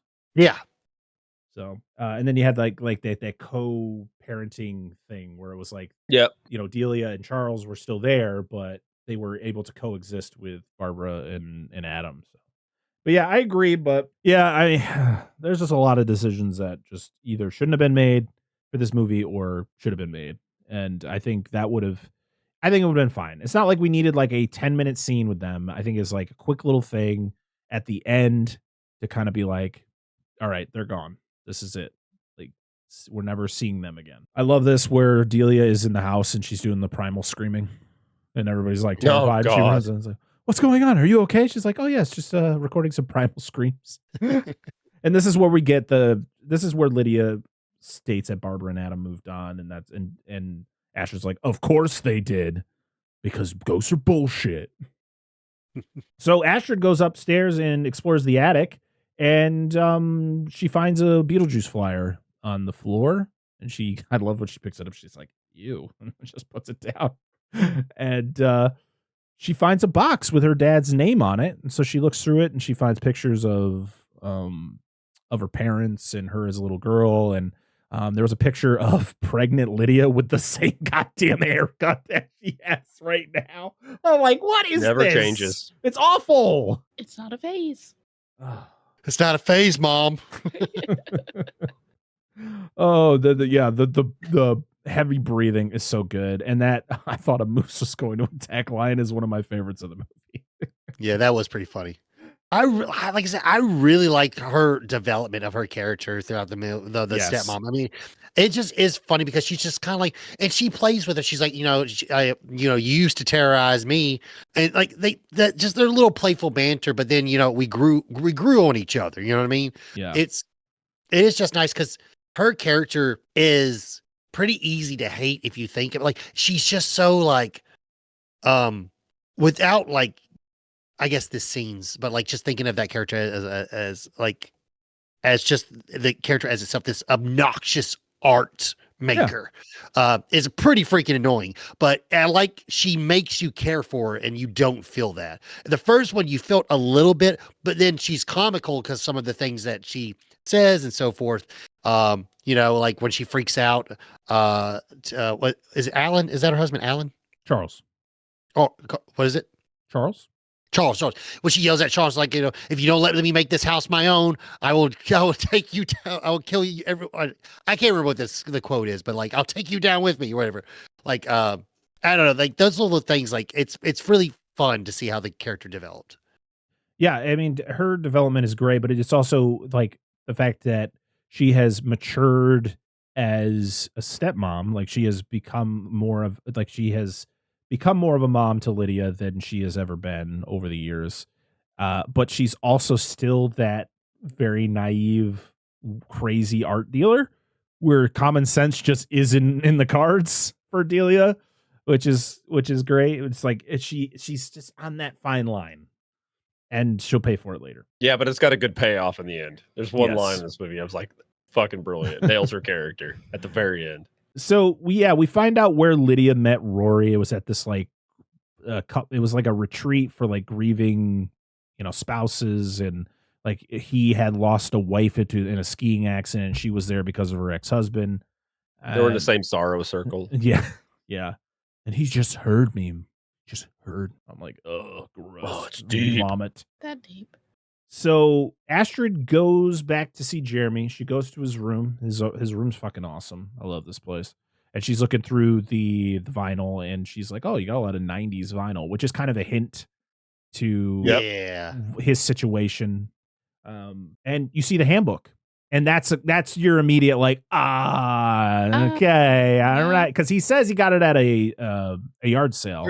Yeah, or was it a thrift store or something? It was either a thrift store or a yard sale or something. Yeah. And I was like, hey, you don't like that's not how that works. Yeah. He pretty much, tells him about his parents. Like his dad was in an accident, so he's a couch potato, and his mom's always in the kitchen baking. You never see their faces. Stress cooking. Yep. Stress Nope. baking. Stress cooking. Yep. You Stress never see baking, their faces. And she tells him that her dad died, and she doesn't really know. Like he went on a trip in the Amazon, and he like disappeared, and it was kind of like a freak accident. And he's like, hey, you should come back for Halloween. We'll make it fun before Halloween's ruined for you because your mom's getting married that day. It's awful. Fucking Rory, you suck. This is when Lydia goes back upstairs because she's still seeing Beetlejuice. Like she's still seeing glimpses of him, and she goes upstairs and she's like, leave me alone. Like I want you out of my life. And Rory comes up and he's like, what's going on? And she's like, you're not going to believe me, but here it is. And she tells him the whole story about her encounter with Beetlejuice from the first movie and do not say his name 3 times. And so Rory's like, all right, well, we need to face your fears here. So Beetlejuice, Beetlejuice, Beetlejuice. And then they get put into the model. I mean, as much as I hate this character, Justin Theroux is a very good actor. So like his reaction to being sucked into the model, he's like, where are we? We're in the model. This next scene, even though it was in the trailer, still love every minute of it. Where they go in there and it's like a couples therapy session with Beetlejuice, and he's all dressed up in like a sweater and some khakis. His sign says, "Have problems, so do I," or something like that. I do too. Oh, it's so great. They go in there. He's like, oh, we all gotta just spill our guts. He's like, oh, you don't want to? All right.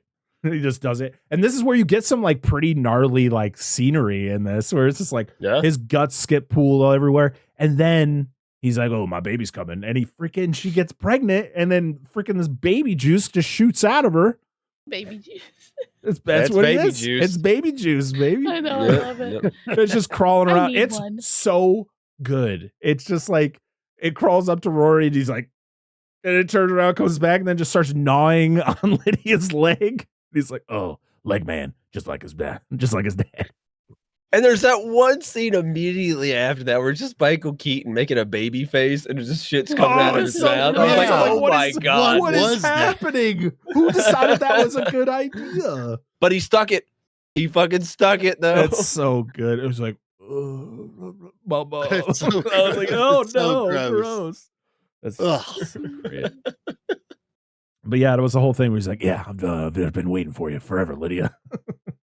Is that I don't know if this is with a reference, but the whole baby in this reminds me of Dead Alive. Oh, fucking It baby. looks a lot like the does, baby. yeah. Crazy. I wouldn't be surprised. Little Peter Jackson homage right there. Nod. So we then see that Delia got some Egyptian asps, which are one of the most poisonous snakes on the planet. But she got them defanged, so they're fine. She paid extra for that. She paid extra for that. Lydia's like, I got to get the hell out of here because Beetlejuice is going to fuck everything up. But Astrid's like, but I have a date, so I want to stay. And she's like, oh, well, okay, I guess that's important. So she brings Astrid to Jeremy's, not knowing anything about his situation. But this is when we find out he's dead, because they have their little moment there. She's dressed up as Marie Curie. and he's dressed up as James. Post the Dean. radiation. Yes. Post radiation. Yep.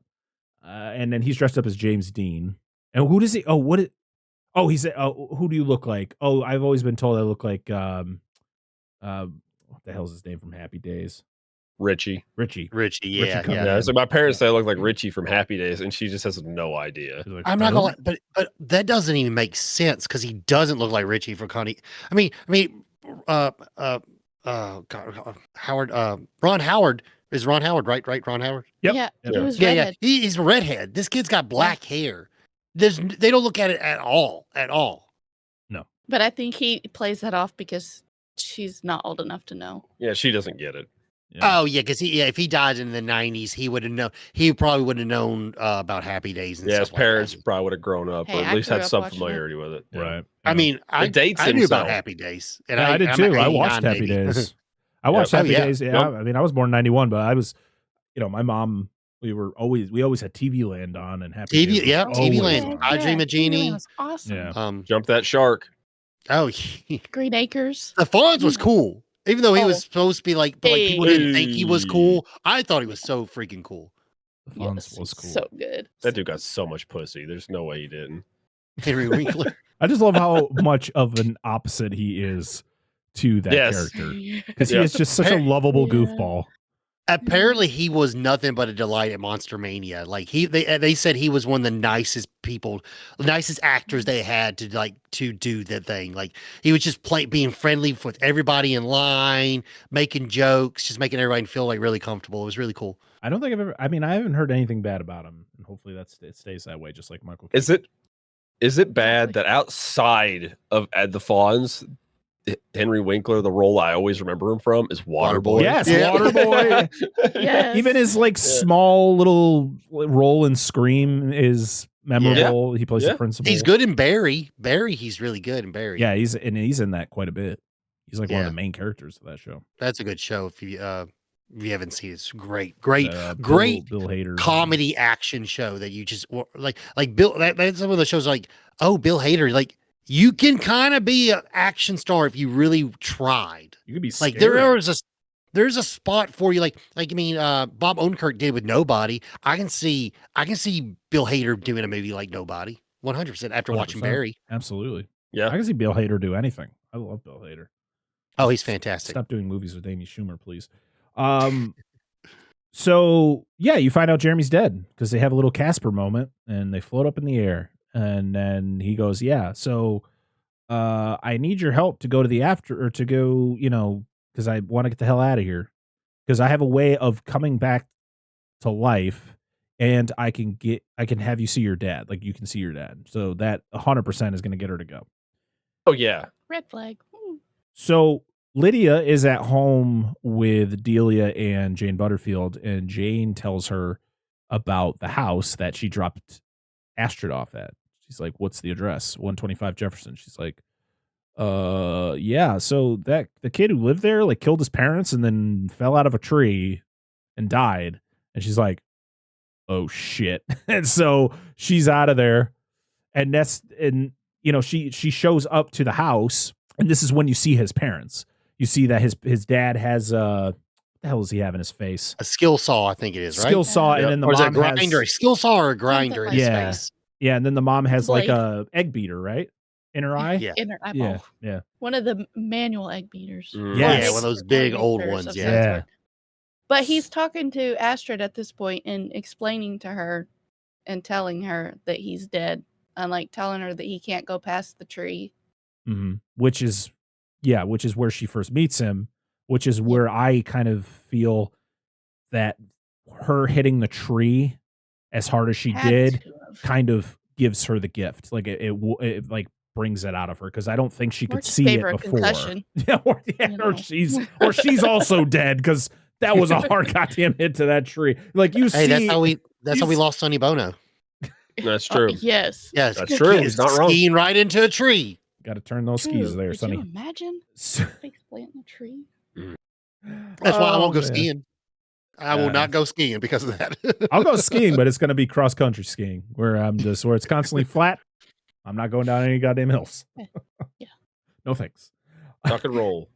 So as soon as Lydia shows up, Jeremy and Astrid are already through the doorway. We get the whole thing where they have to draw the door. They knock 3 times. It opens the door just like we saw. So this is where I had in my notes. Phoebe Cates' dad from Gremlins is in the waiting room. Yes. Burnt up Santa Claus. The cat lady's still there. There's a guy who got bitten in half by a shark. Yes. And Charles actually sits next to him. And he's like, yes. Because half of his body's on one side of him and half of his body's on the other side. That's so good. And then there's a new waiting lady though. It's not Miss Argentina, but it's another woman who's got green skin. So did she die the same way? Like she looked like she works at one of those those hot dog worked at the wheelie. She worked at the wheel like a Sonic, like an old school Sonic where they run the rollerblades. That's what I'm guessing. But yeah, that makes sense. Or she's a hot dog vendor. She probably is. They got to go to immigration, which is, I guess, how they get to the Soul Train, which is legit the Soul Train. We literally get the theme and dancing. I don't know why. Like, it's a joke. It doesn't make sense. It does because not everyone on the Soul Train. To be from the 70s, like it doesn't. It's funny for the joke, but like it'd be funny if you had a couple of people, like the conductor being like that. But then once people show up, they just become possessed and they have to like dance, and they dance into the Soul Train, but still wearing their clothes they died in. Versus look like everyone's from the Soul Train from 1976 or something like that. You know what I mean? It just. I'm sorry, but it does not make any sense. It's funny it's joke. Job. But it doesn't make sense. It's their job to get on the train, and before it leaves, they just go off of it. They have to have the 70s entourage the whole time. That's their purgatory. It makes this is what bell bottoms do to you. You were part of Soul Train. That's how they get on there. This is your hell now. We always have to dance for eternity. Repeat on a daily basis. Delia goes to the cemetery to meet with Charles. She talks to him, and then she takes out the asps. And the asp bite her, and she did. Yep. And we're back at the house, and Rory is handing out fruit instead of candy. I love Delia He earlier. Deserves to die. I love Delia earlier, though, where she's like, Lydia's like, where's Rory? Oh, he went to the grocery store to exchange my candy for fruit. Only he can suck the life out of Halloween. Yeah. See, there you go. He's a soul sucker. Yeah, he is. He literally is. He's a modern version of it. So yeah, he's, I was just waiting for these kids to be like, fuck, this guy sucks. But I do love the fact where a little bit later where he hears something upstairs and he like, take one each honor system. And he's like, yo, okay, asshole. As they like take the whole thing away. It'd be funny if they ran off with it and they threw it back. It's only goddamn vegetables and fruit. Fucking raisins. Yep. Blonde raisins. Ooh. So Lydia, has to call Beetlejuice as a last resort. And their meeting here is great. Like I said, Michael Keaton doesn't feel like the Beetlejuice from the first movie, but he still has his good moments. And this is a great scene of like him going through like him being a great actor. Because you have, the whole thing was like, I'm going to make you so happy. And like the way he goes from his normal like the Beetlejuice voice to like Michael Keaton's voice, and then kind of like going through like these different things. It's so good. We did miss one thing. It was earlier, and it's another one of my scenes that I really like, is where he's singing "But I'll Be Waiting for You." Oh, that one excerpt from it, because she says "home, home, home." Yeah, it's after the whole the. Oh yes, those couples therapy. The little Beetlejuice in the cemetery. Yes. All he needs to do is hold the boombox over his head. It's really good. I just after watching that, I literally am transported back to being in my dentist waiting room, waiting for my teeth cleaning. Yep. You're like, God, not the song again. But then all of a sudden, Michael Bolton's going to come on. How am I supposed to live without you? Yep. Yes.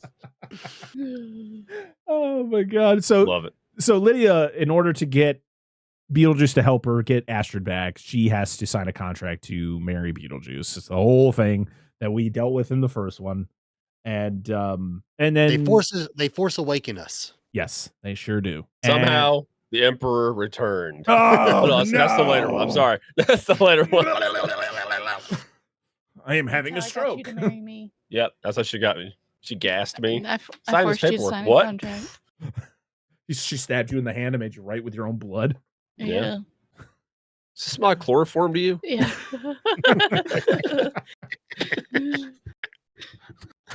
That is the greatest gag. It is one of the greatest gags ever. Though, It is. does this smell like chloroform to you? Is the greatest fucking gag. It's funny, but it's not funny, you know? No, it's funny. It's fucked up, but it's super funny at the same time. Oh, God. So she signs the contract. I do love the whole thing where she's like, well, how are we going to get there? And then he just like, she turns and he's already over at the wall. She looked back and he's gone. But he like, my favorite thing, and it was in the trailer, so it kind of ruins it, but it's still a great moment, is when he lights the fuse and he stands up and he's just like, do like that little pose as they're waiting for the wall to blow up. And then he comes in, he's like, Bob, I need you to stand here and keep guard. Make sure nobody leaves. And then I just love that Bob's like, everybody go back to work. And they're just like, I'll just fucking Listen, I have a lot of issues with this movie, but the great thing is if a movie can make me laugh a few times, it's not terrible. Okay, it's just not good. I just love watching them run. Oh, because you can tell they're way taller than their person, and they're just like. Well, that's the thing. There's actually, if you watch it on Max, they have a couple behind the scenes videos you can watch, and one of them is like Bob and all of the little shrunken head guys and what they would do. And one of, it's literally just somebody in an oversized costume. The shoulders are about like 6 to 8 inches above their shoulders, and then they put the head on, and literally they can't see. They're blind. Yeah, so they're like running. Yeah, so literally they had to like, it was literally like somebody on the production, like on the stairs, and they all had to line up on the top of the stairs and they'd go action, and then just them running down the stairs, hoping one doesn't fall. Oh, nobody fell. They didn't show them falling. That would be so fun. Sweet. Their head just Oh rolls God, down the that hill. was so good. They just lose their head. Oh Lord. So, so Wolf Jackson gets the alert that there's a flesh bag there's a flesh bag in here. So he's like, gotta call the ghoul squad. And it's just a bunch of dead cops. Yep. Yes. And he's giving him a speech that's on a cue card. Yes. Yes. And you got the garbage full of the crushed coffees. None of the coffees were drank. It's fantastic. That's when I thought, like, I'm like, is Brad Pitt one of these ghoul cops? I was looking like I rewatched the scene a couple of times. I'm like, well, he might have some face makeup on it. Like, is he one of them? Yeah, that would have been a perfect little spot for him. So Delia wakes up in the waiting room, and I love her reaction to her figuring out that she is dead, because she's like, of course, going through the 5 stages of grief, and she's in denial. I love that she looks over. It's the burnt up Santa Claus, and that she looks at the dude in the magician that's like stuck in the tank. He's all like tangled up in there. And she's like, no. And then she's going through the line to get up to the woman. She's like, listen, I'm not dead. I swear. Like, for one, I bought those. They were defanged, so this shouldn't have happened. Also, can you find my husband, Charles? And they're just like, that's not how this works. Yeah. And so she has to resort to calling Beetlejuice. And again, this is the problem. Like, Beetlejuice is just getting flung all over the place. And it's like, what is he actually doing? Like, he's part of every plot point in this movie, and it all just doesn't flow well. So yeah, Jeremy sucks. We find out that he only brought Astra down there to take her soul, pretty much, so that he could come back and be alive again. He made her read a thing in the book that she didn't know what she was reading. She thought it was like a way for her to gain access to purgatory or whatever this part of the afterlife is. But it actually was her giving up her soul. So like they take a picture of her and it's actually them taking her soul from her, which then would be transferred over to Jeremy. But as everything is going on, she sees her dad. She's getting dragged away by 2 old Russian guards from like Rasputin times. Look like Cossacks. Yeah, they're just dragging her out. I love how they're like frozen. They must have died like in the Siberian fucking wilderness. To be. So yeah, her dad's there. I love his little thing. You find out that he fell into the river and got eaten by piranhas. Normal. Yep. Normal thing. I'm not gonna lie. Moving. I thought they were gonna for some reason when I watched the movie, I thought at the end of the movie we were gonna find out her dad wasn't dead and they were gonna sequel bait us into a third film.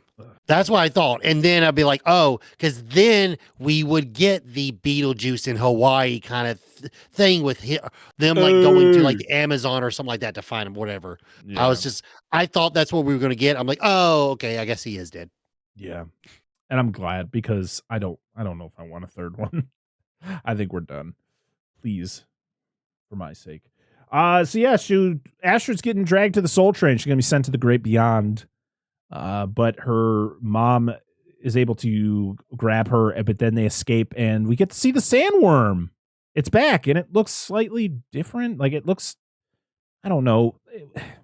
From what I saw, it was still stop motion, but it also didn't feel like stop motion. It felt like they did stop motion and then they layered it with CGI and it didn't look as good as the one from the first one, which is unfortunate. It still looked good, but I don't know. It just didn't feel it didn't have that stop motion feel to it.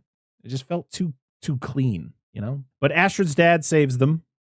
We get the whole little happy thing. It was like, oh, you guys have to work together. You guys got to be a family. Like, you know, I believe in you guys and blah, blah. And then that's it. That's all we get of that. Power of friendship. Yeah, literally. That's all we get. I do love Wolf Jackson interrogating Bob. Bob can't talk, but he's just constantly like, where's Mr. Juice? What did you like? And Bob just is like, yeah, right. The guy can't talk. Leave him alone. But then, of course, I'm glad that this happens. Is the whole thing where they go down, they see Jeremy is about to punch his ticket back to life, but Beetlejuice is there to stop him. And what does he say? Oh, he's later, fucker. Stamps his thing, sends him to hell. I thought that was great. Everybody gets one. Yep. So yeah, everybody rah, everybody's happy again. Go back up to the surface, and it's wedding time. And then this is when we get the final shenanigans of the movie, and it is they find out like everyone at the wedding is just influencers. Like no one, it's none of her family. Then but then Beetlejuice and Delia rep the brand. Yeah. And Lydia what is it? No one less than 5 million followers, or no one more than 5 million followers. Yeah. And she's like, oh, well, where's Delia? And then Beetlejuice shows up. He's like, right here. And then that's kind of where you figure out that, well, we know that she's dead, but Lydia doesn't know that she's dead yet. So Beetlejuice then injects Rory with truth serum, which then you find out the real truth behind Rory's sleaziness. And that is, he never had a dead spouse. He went to these places to pick up vulnerable women, to take advantage of them, pretty much. And he's just a shitty ass guy. And I love, Lydia punches him across the church. And this phone sucking scene was kind of creepy. Like where Beetlejuice causes the influencers to like get sucked into their own phones, and then their phone pictures are like the weird faces that they were making as their faces were morphing. I thought that was creepy because after it all ends, you're like, are they dead? Are they all dead? Yeah. All in limbo. I mean, it is Beetlejuice. He's Social a demon, media limbo. So. But then we get our new Deo of this movie, and it goes on forever. We get a rendition of MacArthur Park from the one, the only Richard Harris, who we have talked about once before on this show, as he was the lead actor in Orca. Yes. And he's Professor Dumbledore. He is singing this version of the song. This isn't the original version, though. I think he did a cover of the song. Who sang it originally? Donna Summers. God, this song sucks, dude. Like, I will tell you straight up. Like, it's a weird one, man. I was listening to. I was reading the lyrics as it was going across in the subtitles, and I was like, what the fuck is this song even about? There's no real chorus. There's not like a real hooker. no, like it just keeps like going. yeah, I And it don't know. doesn't make sense. Make Okay, it you make Like I know what Why are you baking a cake and then putting it outside? What the fuck's wrong with you? I will say I like this scene, but it did go on way too long. Went on It way did too go on way too long, dude. Oh man. And also, I This didn't is know the how I- song, so I didn't. So I was like, Oh, I just like that. I didn't know the song at all either. the dancing, like the dancing and stuff, and then like when it gets to it like changes too. It's like dun, dun, dun, dun, dun, like, and that's when Yeah. Wolf Jackson shows up with the Ghoul Squad, and I think it fit perfectly. But it just was like, They're all so oh my graceful. god, Dude, listen, you know how you guys feel right now? This is how I feel when I watch Deo in the original Beetlejuice. This is exactly how I feel. How Oh, you feel really? with this song, 100%. I'm like, even though I think Just I'll talk about it at the end of the movie. I Mhm. know. Well, this you got to understand You're from my done. perspective. nope, you're done. But yes, You're Love done. is over. yes. Yeah. They only sang this song because there were things that were vaguely reminiscent of Right. Beetlejuice. Yeah. The green icing and pinstriping clothes, black and white pinstripe clothes. That's it, or pants. That's it. It's just too soft for me, man. It just didn't. It just didn't Didn't have that hook. Yeah. And it just went. It's not like tragedy. Oh, Tragedy was that more song the is banger. great, and I think it fit Good. perfectly for that scene. If only that Oh. character did anything. Oh, did we miss talking about Oh. Dolores at all? Oh no, because she hasn't done shit in this movie. Yeah. Yep. We'll get to her. So yeah, we get this whole thing. We get the dance number. You know, some of it's good, some of it's like whatever. But then Wolf and the squad show up. I love that Wolf just goes straight into the cake, like head first Yes, into the it's cake. so It's so good. And then Dolores shows up, and you're like, "Oh shit! Big showdown at the end, right?" No, it's going to be the ending of Beetlejuice. It's literally going to be the same thing. They trick Rory into joining her, and then they both get eaten by the sandworm, and then they're both gone. And you're like, that was it. Yep. It's There like you the go. ending of Underworld, where the vampire at the very end of the movie.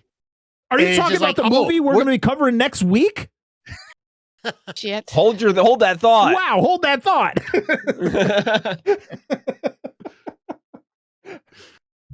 What? Good timing, What are the though. odds that somebody would bring up Good the movie timing. we're covering Segue next week? That's well done. I'm just What a saying, shock. it's the same type of ending, the exact same ending, and I'll let y'all cover that more next week. Oh man! Thank you. Dang. All right, well now you guys know what you're in store for. This fucking ending again.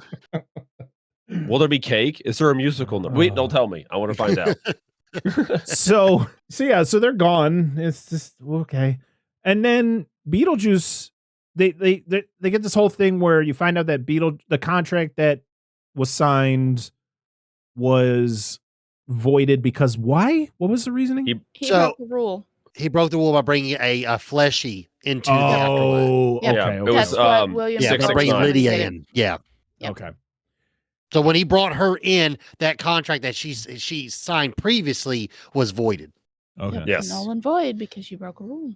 And then she says his name 3 times and he is blown up like freaking what's the chick from Willy Wonka who blows up like a blueberry? Oh, Oh, damn it. Yeah. wait a minute. He did that other fucking movie, didn't he? He sure did. He did the Violet, remake, Violet yeah. Sucker. was her name. God, that was an awful movie. Sorry. Yes. God, this No. fucking blows. The OG is the best. Yeah, I agree. But yeah, he Yeah. blows up like a balloon, he pops and yeah. Except for she didn't pop. They just rolled her out the. Yeah, but door. also That with- is a dejuicer. yeah, Yes. but Mm. yeah, I mean it doesn't it's like okay, and yeah, and Should have got Delia married in Vegas. Violet. yeah, that was it. That was Violet. Yes, Violet. yes. Violet, you're turning violet. You turned it Violet. Yeah, Violet. that was a great line. Yes. I should have got married in Vegas. So Delia finds Charles in the Soul Train. I do love when she finds him though, and his like splurting blood out of his little thing there, All just covering over her. her. It's so good. Look what happened to my neck, and he has Yeah. no fucking head. Like, yeah, way he, to go. He like sprays her with blood. Oh, this is the line. We didn't talk about the line. Whereas everything was all done and over with, and they're talking about Catherine O'Hara being dead. Yeah. And Ortega's like, well, your work's gonna go up in value, and she She's got like, really "Oh." excited about. Yeah, that was good. I like the scene where Mega she money. sees Charles. She's like, Charles, look what they did to me. Yeah, exactly. He's got snake bites. His head's fucking missing. So good. Yeah, because he's That's her frozen in a in nutshell. blood. Did- That's the funniest thing is like throughout this entire movie, he doesn't know his head is missing. He doesn't even know. I don't even think he knows he's dead. Oh. I mean, she still thinks she's not dead. So Yeah, well, I think she's Oh. just going through the stages of grief. yeah, Yeah. she's in that denial stage. So then we get like a happy ending, or at least we think we do, where Lydia quits her show. She vacations with Astrid. They go to like Romania. Astrid sees a cute Dracula cosplayer there. And then you see the whole, it's like a little montage where she marries the guy, and then she's in this really just weird first omen fucking delivery room where it's like this massive room. And then she gives birth to, and then she gives birth to Baby Juice. And it's so Again. fucking great. Crawls up on the ceiling, and I love when it lands on her lap and she smiles, and you're like, what? And then you find out it's actually a nightmare that Lydia's having. But then Beetlejuice is next to her, and I was like, I really wish it was she doesn't wake up from another dream and that they were actually there together. Like Beetlejuice, that would have been so good. But then she wakes up again and he's not there. But then you hear his laugh, and then it's over. And then you get another version of MacArthur Park, which is like a remix version of the original Donna Summers version of it. And that's it. That is the end of 2024's Beetlejuice Beetlejuice. All right, now it's time to go around the room and share our final thoughts on the movie. Logan, what'd you think? All right. So when I first watched this movie, me and Becca went and saw it. I'm not gonna lie, I had no desire to see it. No desire at all. I'm like, I will watch it when it comes out, or I will watch it legally online. But Becca was like, well, I got us tickets to go see Beetlejuice. I'm like, oh, we're going to go see it? Okay. All right, fine. 20 minutes into the movie, I'm like sitting there, I'm nudging Becca, and I'm like, it's pretty good, isn't it? It's pretty good. I like it. I will say, like I said earlier, once you know the twist, it did go down. Like, I will say it went down a full star. So like I would given this probably like 3 out of 5 stars. For my first viewing. After literally rewatching it, it's probably more like 2 stars. I think what it was is I was just expecting it to be hot garbage, and it wasn't. And I did enjoy things from it. So I think I had like rose tinted glasses when I saw it the first time. The rewatch, I'm like, okay, yeah, this is more like 2 stars out of 5. It's not awful. I can watch it again. It's just not as enjoyable on the rewatch. But I would say I do like it, and I don't think it's as nearly as bad as I was expecting it to be. Who wants to go next? Sure, I'll do it. All right. Actually, so we went and watched this in the theaters, and when it was all said and done, I even leaned over to her and I said, I like this better than the first one. Ooh. But I'm not a fan of the first movie. You I gotta get it, I understand get it. my groundwork with Tim Burton, like, but I will tell you my favorite bits, even as much as I don't like them, is I loved the musical bits, even the shitty MacArthur Park one at the end, because I just don't like that fucking song. But like, I don't know, and I love his backstory. Like the Dolores thing, I could take or leave, but I loved his like Italian backstory. It was so fucking good. And there's just funny quips and lines of dialogue in here that I enjoyed. And I honestly, if I had to pick, see, I'm gonna be super controversial. So if I had to pick, I'd boot the Dolores one and keep Jeremy, because I thought his at least did something in the movie. Yeah, but you gotta, and that's my problem, is the fact that they didn't know which fucking lane they wanted to stay in. They should have just It was picked like, one, and that's it. We don't need To be honest, let them get. Here's the thing: is let them get married. Yeah. Just actually have a shock ending, and then do a what's called a Empire Strikes Back on us. You know what I mean? Like give us a fucking sad ending, but it might be kind of like it kind of be like low key, like fucked up. I don't know. Absolutely. Well, I mean, It'd been something different. We wouldn't have expected it. You know? Exactly. And as we've said, the usuals, Keaton, blah, blah, blah. He's all fantastic. Willem Dafoe is fantastic. My favorite character still. And I get what they're trying to do. It's like they were trying to like keep characters in it or tie up loose ends. But as Parker said, and everybody else said, there's just too many fucking people in this movie. They need to streamline it a bit more, but I did find it enjoyable. I'm not going to go out of my way to watch it, but I didn't mind the film. The second viewing, I probably liked it more than the first because I picked up on more things that I didn't get in the movie theater. So, but it's all right. All right. The one I wanted to hear from the most. Beetlejuice, what'd you think of your own movie here? Your long-awaited sequel. I love this movie. Yes, it could have gone without Dolores. Either have her more in it or just take her out completely. What if they just did it where she, like, because she's a ghost, right? Or a specter or demon, whatever. What if she could just disguise herself and she was just Jeremy? That would have been... See, that would have been better than what we got. Because I liked Jeremy until you found out what he did. And then I was like, you're an ass. Start singing, you're an asshole. Yeah, you could. Yeah. But, I mean, this is the second time we've watched this? Yes. Well, I'll have to watch it by myself now because he won't rewatch it. I don't watch nothing. But hearing that he liked the musical numbers is a big shock. It is. Because he hates musicals. Yep. And I was like, what? But yeah, I enjoyed it a lot. All right. Here we go.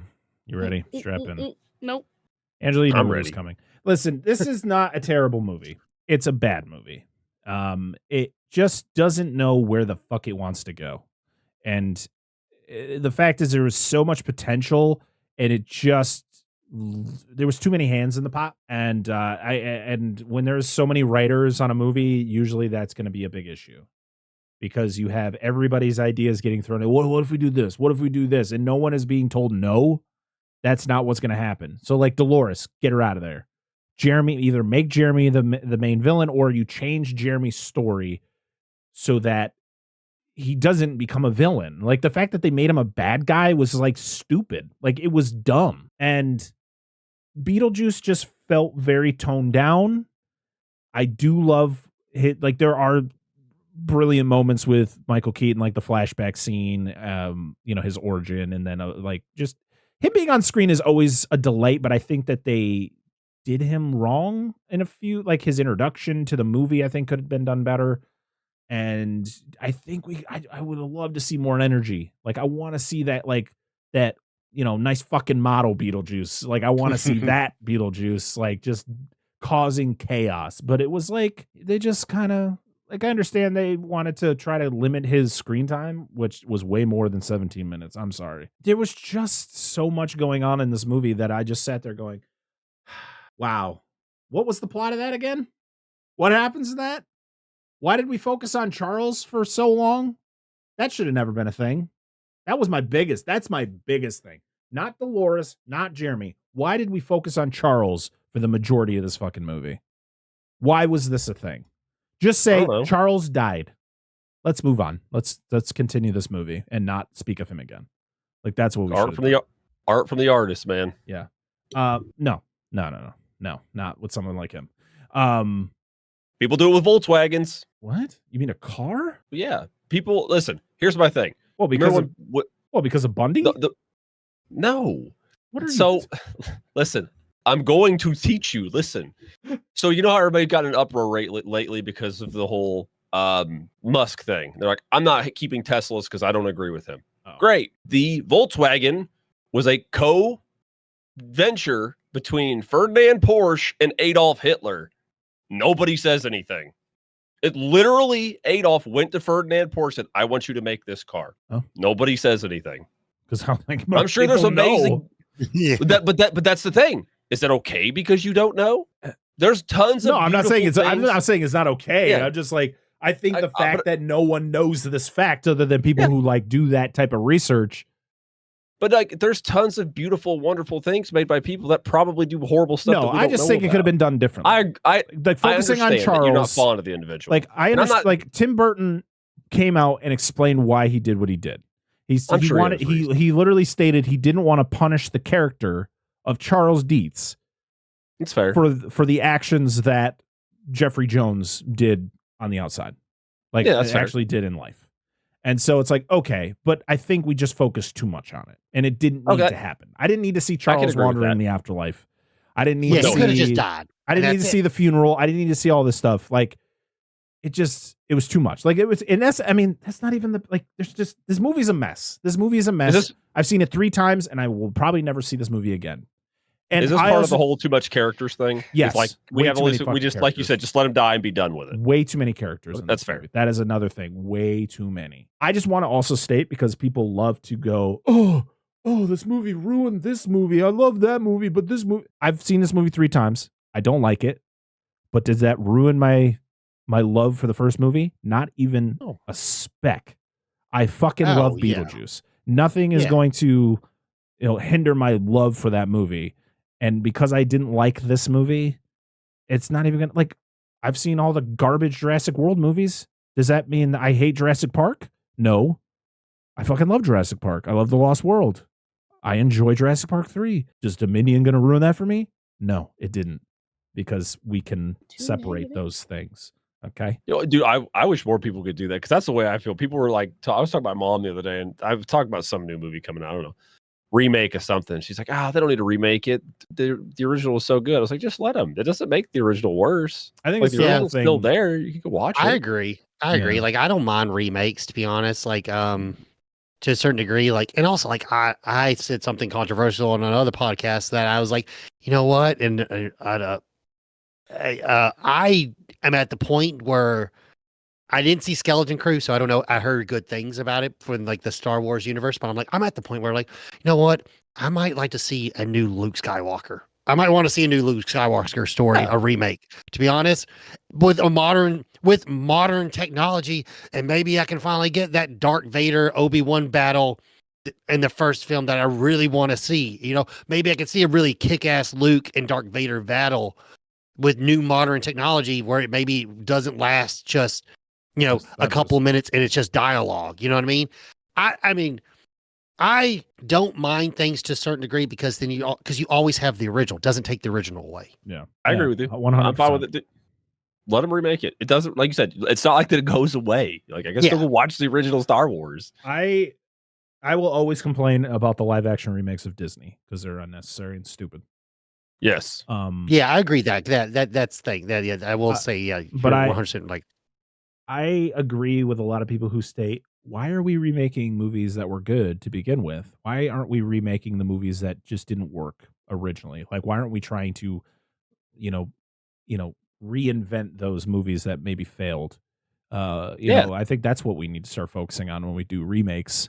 Like, stop remaking like these ultra classic movies that, like, you're never going to see a Jaws remake. And if you do, I'm going to hate it. I'm going to hate it from as soon as I hear about it.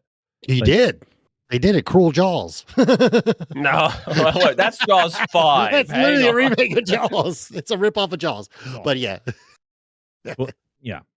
I digress. Let's move on over to social media and see what you all have to say. We're going to jump over to Discord, because yes, we have a Discord. If you join our Patreon at the $1 tier, actually, no, you can join at the free tier, and you could join our Discord. So go over to patreon.com/dissect that film and join at any of the tiers, and you'll get a link to our Discord. And so we're going to go over there, because we asked our Discord members what they thought of Beetlejuice, and we got a few long ones. Our first one is from our good friend and patron Daniel Collins, who says, I was excited and cautious when it was announced it was finally happening. I watched it, but I was a little disappointed. I love Keaton, of course, and Ryder was still great, but her boyfriend was annoying and unnecessary. They underutilized Dolores, which was a shame, and Treehouse Boy was another unnecessary character. Catherine O'Hara was another bright spot, and how they handled Charles I thought was actually fun and creative. Old Man Brad says, Monica Bellucci was completely underused in her role. Agreed. Anna from Baron's Hideout Podcast and Give Me Back My Action and Horror Movie says, agreed. The movie didn't need her, honestly. Tim Burton just wanted to show off his hot lady. Good for him, but meh. Nicole from the Doom Generation Podcast says, we went and saw it in the theater, and initially it was great fun. But the more we analyzed it and compared it to the original storyline, we were like, what the fuck? When we read that Burton didn't even rewatch the original before making this one, it made total sense. It's like the sequel AI would make if it only heard about Beetlejuice peripherally. That's it. Okay. Oh God, get out of here, Gollum. And Monica's appearance was clearly yet another way for Burton to bring his stitched together hot girlfriend fantasy to life. Yep. Oh man, you gotta love it. We're over on X now. We got our first one from the Howdy Beans podcast. Good friend Luke. I haven't seen this yet. It's on the list as I love the original. I think it's because I heard about the 50-50 reception. It was one of those where I was happy to put it on the back burner and catch it another time. The Virtual Insanity podcast says, not great, but not a complete car crash. Played way too safe with the whole thing. It was not really necessary. Seismic Cinema says, I thought it was just okay, if not a bit pointless. The big showdown at the end felt a bit underwhelming as well. Not nearly as memorable as the first one. Bob was the GOAT. R.I.P. We had PK.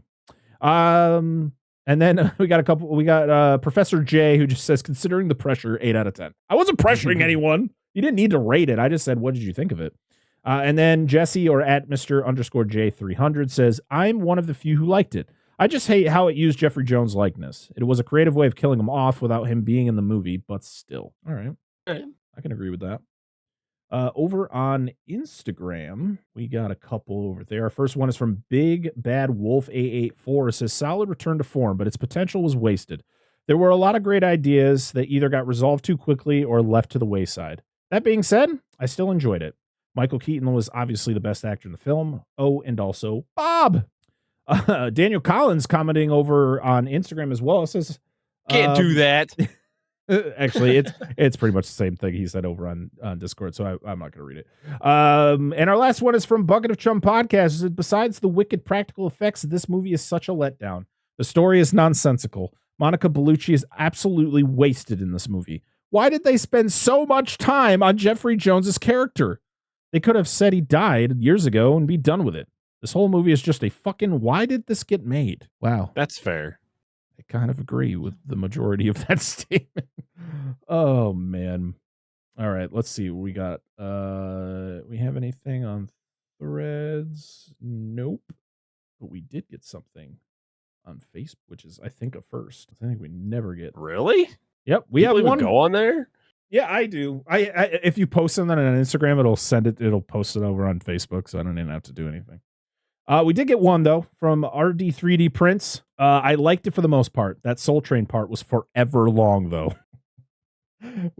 Which I think Logan can agree. I think he stated that was one that overstayed its welcome. And yeah, that's it. That is everything over on social media and Discord on your thoughts on Beetlejuice. And that is it. That is it for this movie, and that is it for the month of February. Next week, we're jumping into our first franchise in quite a while. What's the last franchise we did? Was it when we covered Ninja Turtles? We did the Ninja Turtles trilogy, the 90s trilogy. Which one do we do first, Ninja Turtles or Ghostbusters? Okay, maybe we did Ghostbusters, but we only did the first two. So it's like we didn't do the whole franchise. We're literally doing an entire franchise. Logan. You did Mummy, though. You did the Mummy. Oh, yeah, we did do the Mummy. Oh, we did. That is right. You did all the Mummies. We did all. Well, we didn't do all the Mummies. Even the new one. There's like 35 Mummy movies. But yeah, you did the Brendan Frasers in the new one. And Tom Cruise. Yeah. But we're hopping back into another franchise, and it's a franchise that was chosen by our wonderful patrons because each of us picked a franchise for you to vote on, and I let our patrons help me choose my pick, and guess what? It won. Yeah, help you choose your pick. Kissing your ass like always. I think it was rigged. No, it's good. It's good. Either one was good. I put a poll on everything. We had it on Patreon. We had it on X. We had it on Instagram. We had it everywhere you could vote, and it still won, Angela. I don't know what to tell you.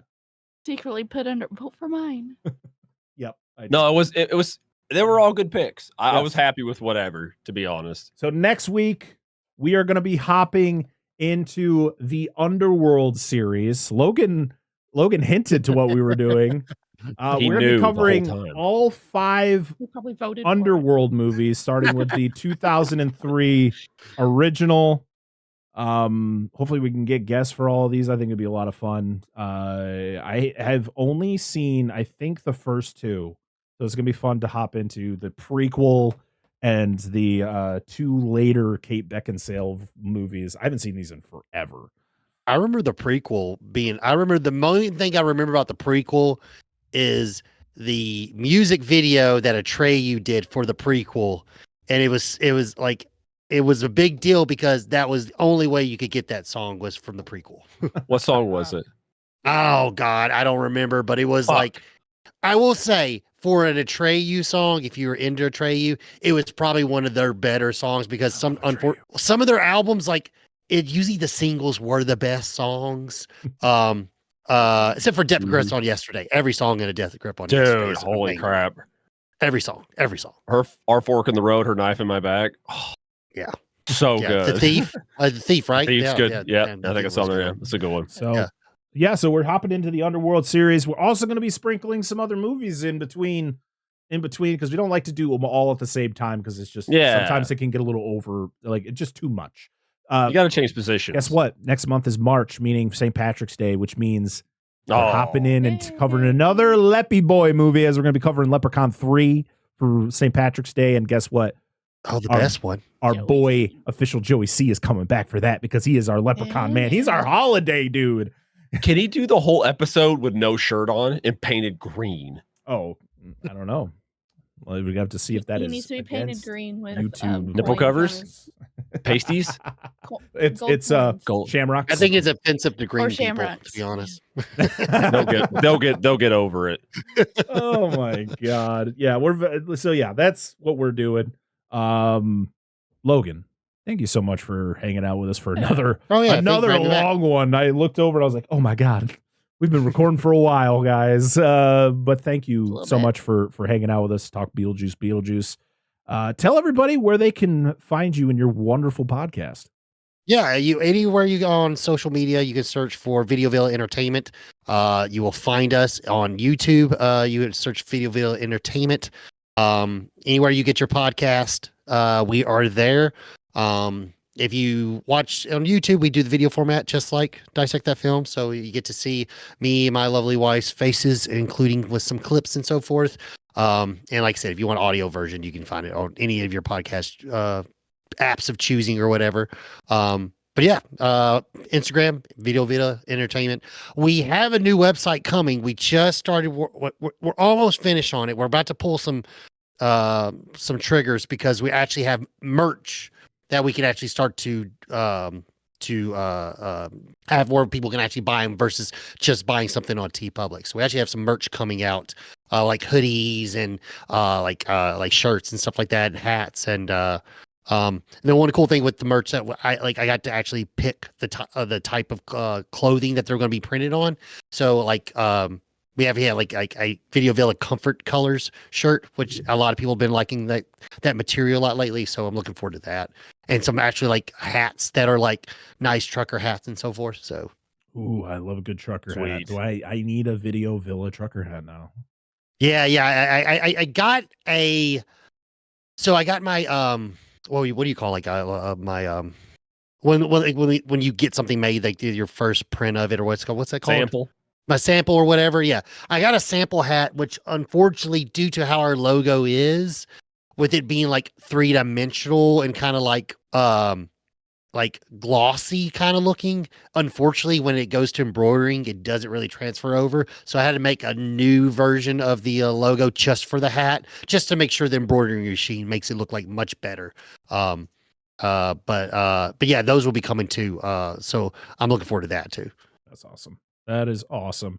All the links for Videoville Entertainment will be down in the description. Make sure you check out. Check it out. It's a great podcast. If you have the time to sit and watch the video versions, it's well worth it. You get to see the awesome. If you're watching the video version of our show right now, everything that's going on behind Logan right now, when I watch a Videoville podcast, I'm listening to you guys, but I'm also looking at all of your movies that are behind you and seeing like what you have. It's great. Also, yeah, it's always fun to watch Becca's reactions to things that you say. Oh, yeah. it's worth watching the video just for that. Yeah, that's worth the price of admission right there. 100%. 100%. As for us, of course, you can find us on all the social medias. We are Dissect That Film Pod on Instagram and Threads, and then we are at Dissect That Film on everything else. We're on YouTube. If you're listening to us right now, we're on YouTube, youtube.com/Dissect That Film, where you can watch the video versions of the show. I'm trying to think of everything here. Oh, we do. Speaking of merch, we have a merch store. We just go through TeePublic, but like I throw a design on there. Our newest logo for season 3, I put the logo into TeePublic, so now you can buy merch with our brand new logo on it. So if you want something with the new logo, go over there and check it out. You can do TeePublic added a bunch of different things now. You can actually buy hats on TeePublic, which you couldn't for the longest time. So that's really cool. The problem is I have a massive head, so no hats fit me anymore. It sucks. And I like wearing hats. We are on Patreon, as I stated before, patreon.com/Dissect That Film, where for a single $1 you can get early uncut access to episodes before they're released. So like this episode, you're going to get all of everything that happened in this episode from beginning to end, no edits. It's always fun to see how this podcast works before I put my editing magic and remove things and make things sound as crisp as they do. It's well worth it. And you also get access to our Discord, which has been growing, and we've been having a lot of fun over there. Been some great conversations. So yeah, if you want to do all that, Dissect That Film over on Patreon. And am I missing anything? I always feel like I'm missing something. I think you got it. Oh, I do want to talk about the fact real quick. We have another show on this feed. It's called The Monster Zone. It's a free show now. It's a strictly monster show where Dan and Angela host it. We spin a wheel every month and we talk about a monster movie. And guess what? We have a new co-host of that show. His name is Mikey, aka at SpectreM91 on all the social medias.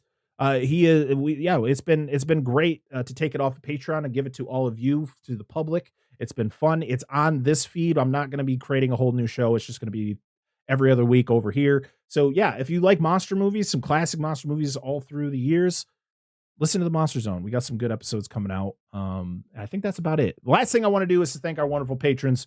We have Billy Joseph Jr., Andrew Schoening, Bucket of Chum, the Shark Movie Podcast, Corey Morissette, Daniel Collins, Dustin from the Flicks and Friends Podcast, Dan and Angela, Anna Presley, Doom Generation, Eric Stein, Jason, Robert Stewart, and Rudy5453. Thank you so much for supporting us over on Patreon. And thank you to everyone for supporting us, period. Make sure you share the show, get us out to more people's ears, rate, review us, all that fun stuff. That's it for me. So until next time, I am Brett Parker. That is Dan and Beetlejuice. And that is Logan from Videoville Entertainment. This has been another episode of the Dissect That Film Podcast. We'll see you all again next time. Now we got to send Beetlejuice back. Beetlejuice, Beetlejuice, Beetlejuice. Beetlejuice. Goodbye.